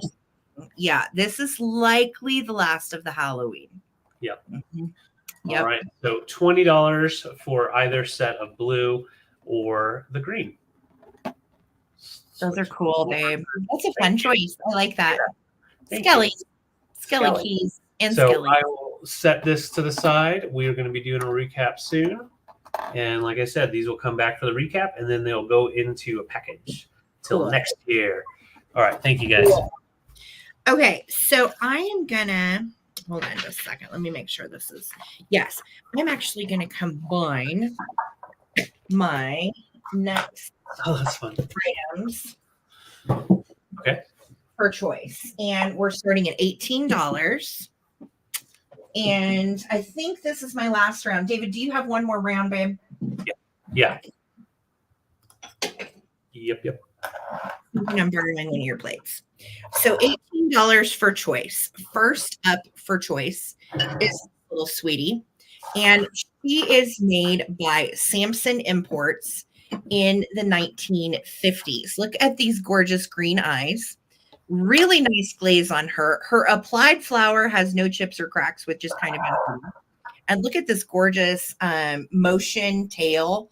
I love that the tail has a little bit of motion. She has her fluffy little coat going on, and she is beautiful. She's right at 6 inches tall. Again, made by Samson Imports in Japan. And guess what? She has a friend, and they match. So this is the friend that is choice number 2. Same cat line, Samson Imports from Japan. Gorgeous green eyes. Look at those lashes and the wonderful painting. Her little applied flower is in great shape too. It's kind of reading a gray, but it's actually pink and green. Really cute. And then look at her little paws. She is begging, I would like some snacks, kitty snacks, please. And she is begging with her little hands together. So sweet. And look at that tail wrapped around her. That little black spot, I honestly have no idea what that is. It might be a flaw under the glaze. I'm not sure. But it's not like a chip or crack or anything. It's just a weird anomaly of a black spot. I have no idea. So these are so stinking cute together. Look at this. Oh my goodness. They are darling. And I love how this one can like face that one or face this way. super sweet. And these are on the harder to find side. I think this is the first time I've ever seen them in the wild. They are in great shape. And again, these are a glazed porcelain. So really, really beautiful and great to display with your 1950s stuff. They would also look cute with some 1950s poodles. Yes, Gio says totally French. French kitties, meow meow. So super sweet. They are $18 for choice. Choice number 1 is the sitting with the little motion tail. Choice number 2 is holding our little paws together. And then I'm including what was going to be my last round, but it's the same price, so I'm including it. This is choice number 3. This is made by Lefton. It is a bank.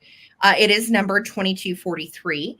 And Lefton Ceramics made the best critters with eyelashes I have ever seen. Look at that face. Is that not just the cutest face? There is our cash hole right there. No cracks or chips on it whatsoever. Only issue is we just don't have a stopper, but those can be easily replaced anywhere. You can get stoppers online or on Amazon. If you really want a stopper, most people just use them for display. She's got a sweet little blue bow and then curly little fluffy hair. Look at her. She is so cute. I just cannot get over her. She looks like a little puppy. And well, the painting on the eyes are just amazing. The painting on the eyes is just perfect.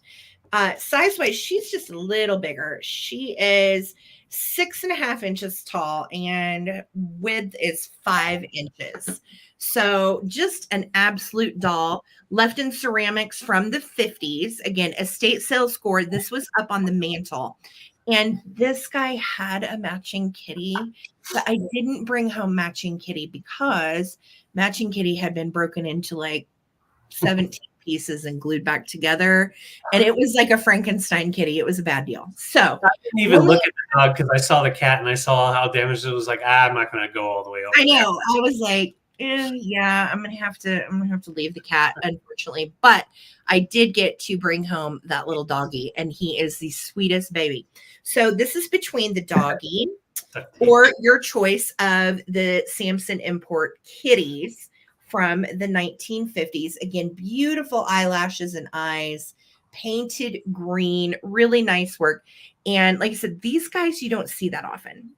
So quite a fun little pair. $18 for choice. Bridget is in at 18. We're looking for 19. And if anybody else wants to get in, now is the time. Okay. So here we go, guys. 15, 14, 13, 12, 11, 10, 9, 8, 7, 6, 5, 4, 3, 2, 1. Bid end. Aren't they precious? Yeah. I know. I love them. Tesla, I see you at 19. Thank you, doll. Bridget, I see you at 18. Thank you. So stinking cute. Bridget's back at 20. I know. These cats are gorgeous. They look so pretty.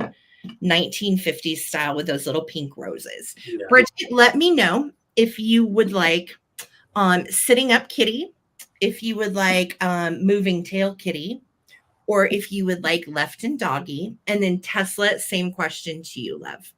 Okay, Bridget's taking the puppy. Don't blame me. Cute as can be. And Tesla, do you want my little 50s kitties? Let me know. And if Tesla passes, I want to say that's everybody. That was everybody. Okay. All right. Fantastic. Thank you so much, you guys. Okay. No worries, Tesla. Thank you. So David, I think, is this your last round? This is it. Yeah. Okay. And then we do a recap at the end, guys. Beautiful stuff coming for the recap. All right. So my last piece, probably one of my favorite, this was tied with the other set, the decanter set, as far as being my favorite find for the week. Oh my gosh, I forgot you were bringing this tonight. I'm surprised you didn't bring it earlier. This is gorgeous. I know. I totally forgot about it. It was on my last sheet. And it is a very beautiful piece of Italian pottery. Sgraffito, Sgraffito. Raffito is the maker. It resembles the style of Potosi. And it is not Potosi, but it's almost that, it does have that same vibe, but it's considered like an Italian lava pottery. So what they did was they did the texture. I'm going to get in close so you can see all that texture. And they gave that for the lava style all the way around. The inside is smooth, not glazed. So it is still porous in there. And then the design is actually hand painted on rather than etched into the pottery. So you've got kind of free flowing lines, imperfect, giving it that like real cool geometrical look to it, very kitschy for Italian pottery. But yeah, you've got the orange up top and then the blue stripe with the yellow triangles down at the bottom. I agree, Holly. The color combos are just amazing. And the sculpt. I absolutely love the style of the sculpt. So I'll show you again. We've got the Italian stamp on the bottom. So Italy on the bottom, if it'll come in, there it goes. And that's just an imperfection in the making. It's not an impact or anything. Yeah, I love this too. I love the shape of it. And I found it down in the basement. I think it had gotten forgotten back in a corner. And those colors just popped. And I was like, that looks Italian. And Sarah taught me all that. So, but I wanted to show you what's really cool about this. The shape of it is if you were to put little tea lights inside, it does give you a nice glow popping up through. Yeah, it's not going to really pop it in, but see how it kind of glows on the inside. Just a little bit more. So if you put like some greenery in there, I'll just pop this off for a second. And then you kind of get a nice little glow in there. And no, it is not, Phil. And I first thought Potosi. Yeah. It looks like Potosi though. And Lisa also has a piece. She and I have had this conversation before. Lisa has a piece of sgraffito as well that actually matches this, but hers is a little bit different color. And on the Potosi, I'll show you something real quick, and then we'll start a countdown. I'm rolling. So with the Potosi, the way they did theirs was you've got the pottery, and then they they detail in to the pottery before stamp it, and then they paint over that. Whereas this is a total texture all the way around with the model texture, and then they paint the design on it after it's been made. Right. And that's the difference. All right. So I'm going to go ahead and count down. It measures 4.5. And if you look online, a lot of people have called it Potosi, but it's actually sgraffito. And it's SGRAFFITO, right? Correct. That is correct. Yeah. And yeah, Potosi will have a little bit different, usually is stamped with their actual marking. Sometimes it's not. Not always. Yeah, not always. But yeah, Potosi and sgraffito pottery, very collectible. When you find these, grab it. Yeah, very valuable. So let's go ahead and start a countdown. Mary's in at 34. Right. An excellent get. It's from the 60s and great condition.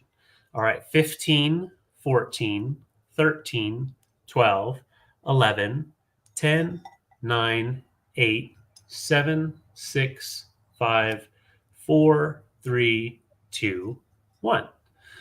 Okay, Rosie Clover's in at 35. I see Donna as well. Thank you so much. It could also hold a really nice taco. Donna is in at 36. Thank you guys so much. Oh, Laura Isabel. I think Isabel was going for 37. We'll say 37 on that one. Yes. There's our Yes. Potosi can be also unmarked, right? Yep. Yes. It's hard to know too when it is unmarked, but if you look online, okay, Isabel and Mary, those bids came in after the bid end. So Isabel took it at 37. Thank you so much. Okay, thank you guys so much. I'll write you down. Congratulations. It is a fantastic piece.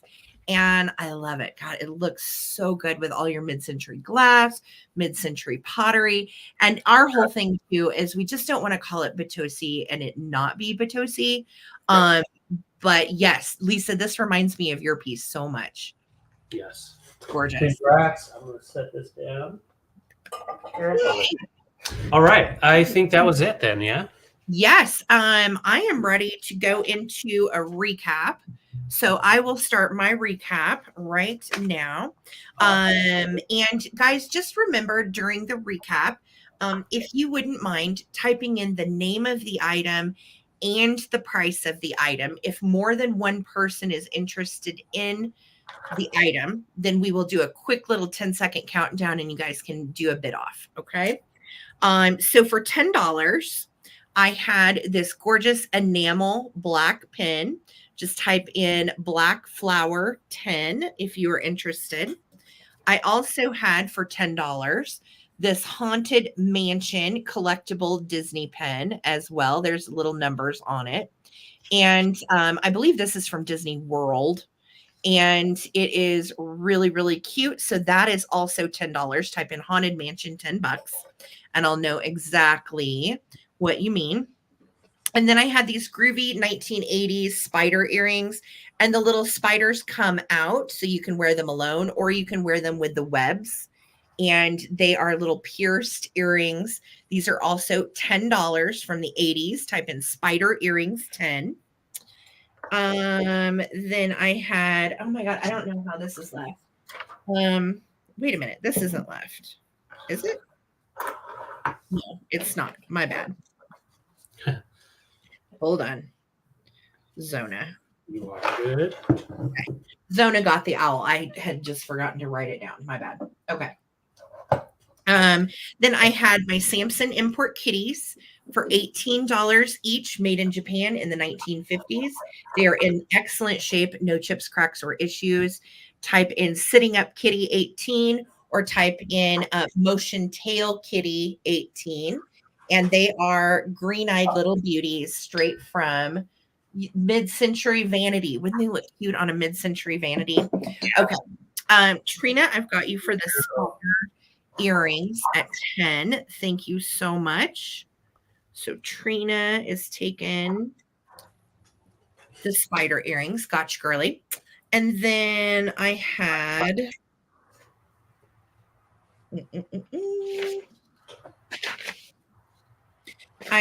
just the only thing I have left then. Wow. Okay. The only thing I have left is this little gold clutch purse for 15. It has a little zipper right here. And I believe this is 40s or 50s based on the inside, that cross grain kind of ribbon inside. And there is also a tiny little mirror in there. That's how I found it. So I'm leaving it in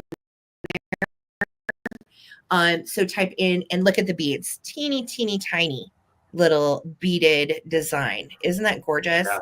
So Tesla is taking the gold purse. I don't blame you. It was my favorite Tesla. I think it's super cool. And that is going to do it for me. That's all I've got. Thank you. Thank you. And I'm going to go ahead and start on mine.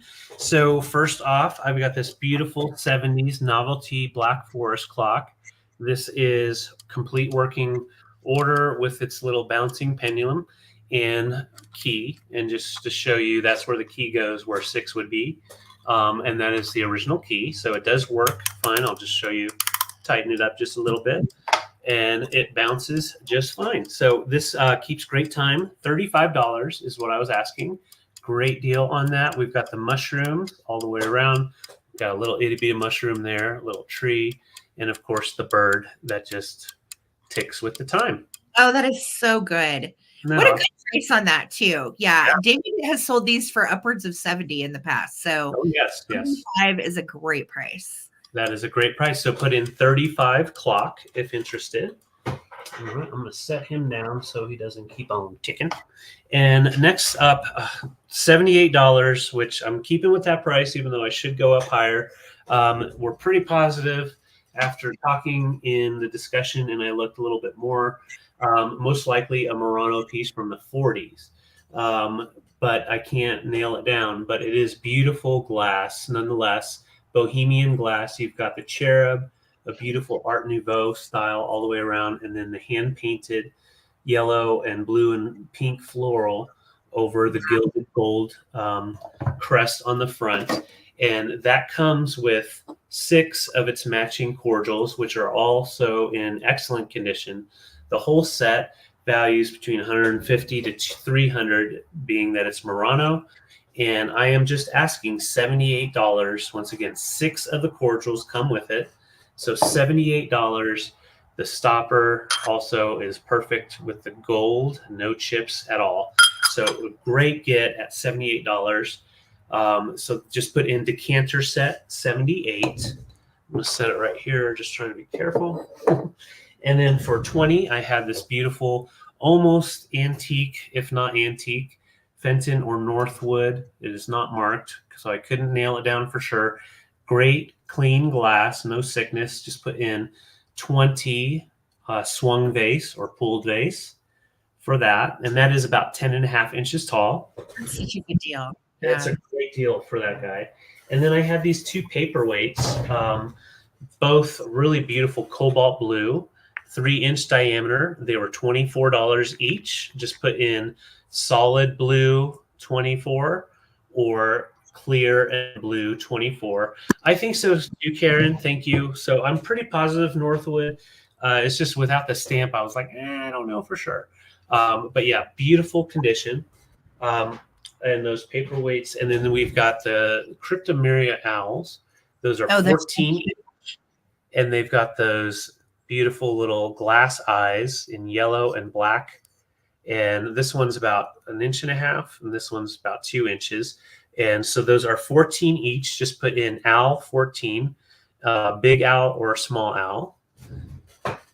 And then I had beautiful little monster glass, little robin or blue jay. Okay, Mary and Donna, I'll go ahead and count it down in just a second. On this little guy, I was just asking 14. So 14 on that, just put Bluebird 14. And we're going to count down from 10. So Mary's first in. So if Donna wants in at 21, counting from 10, 9, 8, 7, 6, 5, 4, 3, 2, 1. Looking for a bid end. Mary's in at 20 right now. Bridget, I see you for the Blue Jay. Thank you. And Donna, I see you're 21.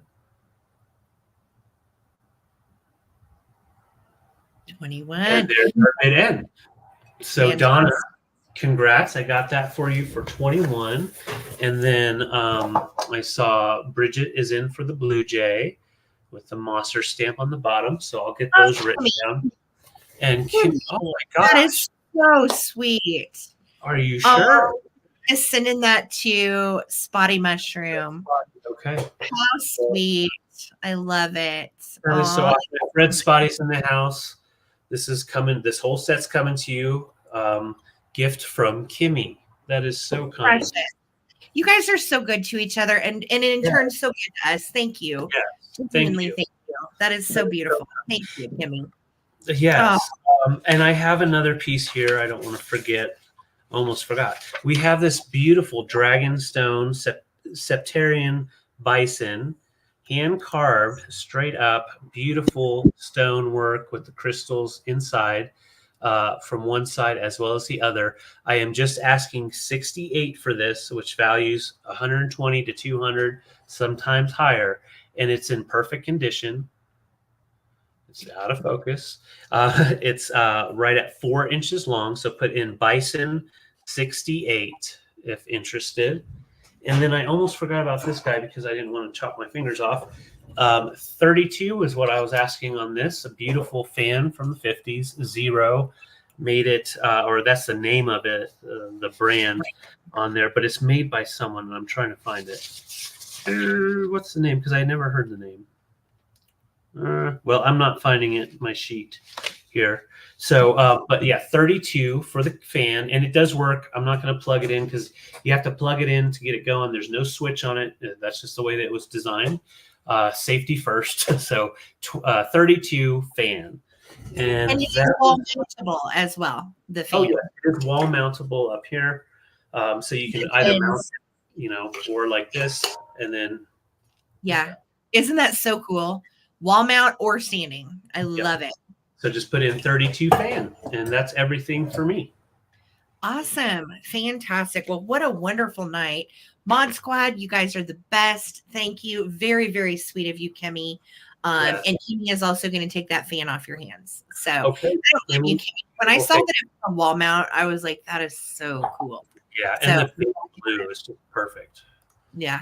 All right. Thank you Congrats. guys for loving and appreciating the vintage that we search for all week long and curate for you guys every week. It means so much to have you all here and for you guys to get it, you know, and I know that you guys are wonderful decorators and curators yourself, and genuinely thank you to everybody that purchased something tonight.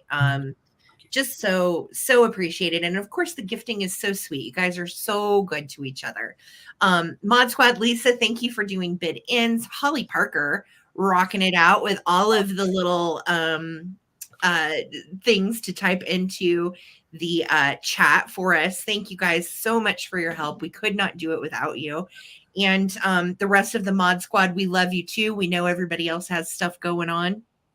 So thank you guys always for being here for us, though. Yes. Lots and lots of love. Good night, everybody. Everybody that's saying good night. We love you all and good night. And have a wonderful week. I did want to let you know Wednesday night we will be back. And we have a bunch of kits coming Wednesday, as well as some more fun things that we found this weekend. So I have another quilt coming as well that you will not want to miss. It is precious. So join us Wednesday night back here on my channel, 8 p.m. Eastern, and we will do this again this week. Remember, everything that you purchased this last Wednesday will combine with anything that you got tonight, and that will go out on one invoice for you tomorrow. Okay, so tomorrow, Mondays are always invoice day. And then next week's sales will also combine as well. So you guys, thank you again for such a fun time. The laughs, the giggles, the kindness, it all means so much to us as real people running real small businesses. So thank you guys. Anyway, have a great week. I hope this was a fun kickoff for your Sunday night, and we'll see you back on Wednesday. Yeah. Is there anything else? But that's all, folks. No, just thank you. Congrats to all the winners out there and to the gifters and giftees. Thank you guys so much. And yeah, Wednesday night, a lot of fun stuff. We've got unicorns. We have, just anything you can think of. So it's going to be a lot of fun. Wednesday's going to rock. We'll see you then. Peace, love, and vintage. Good night, you guys. Thank you for all the love. Good night. Have a great week.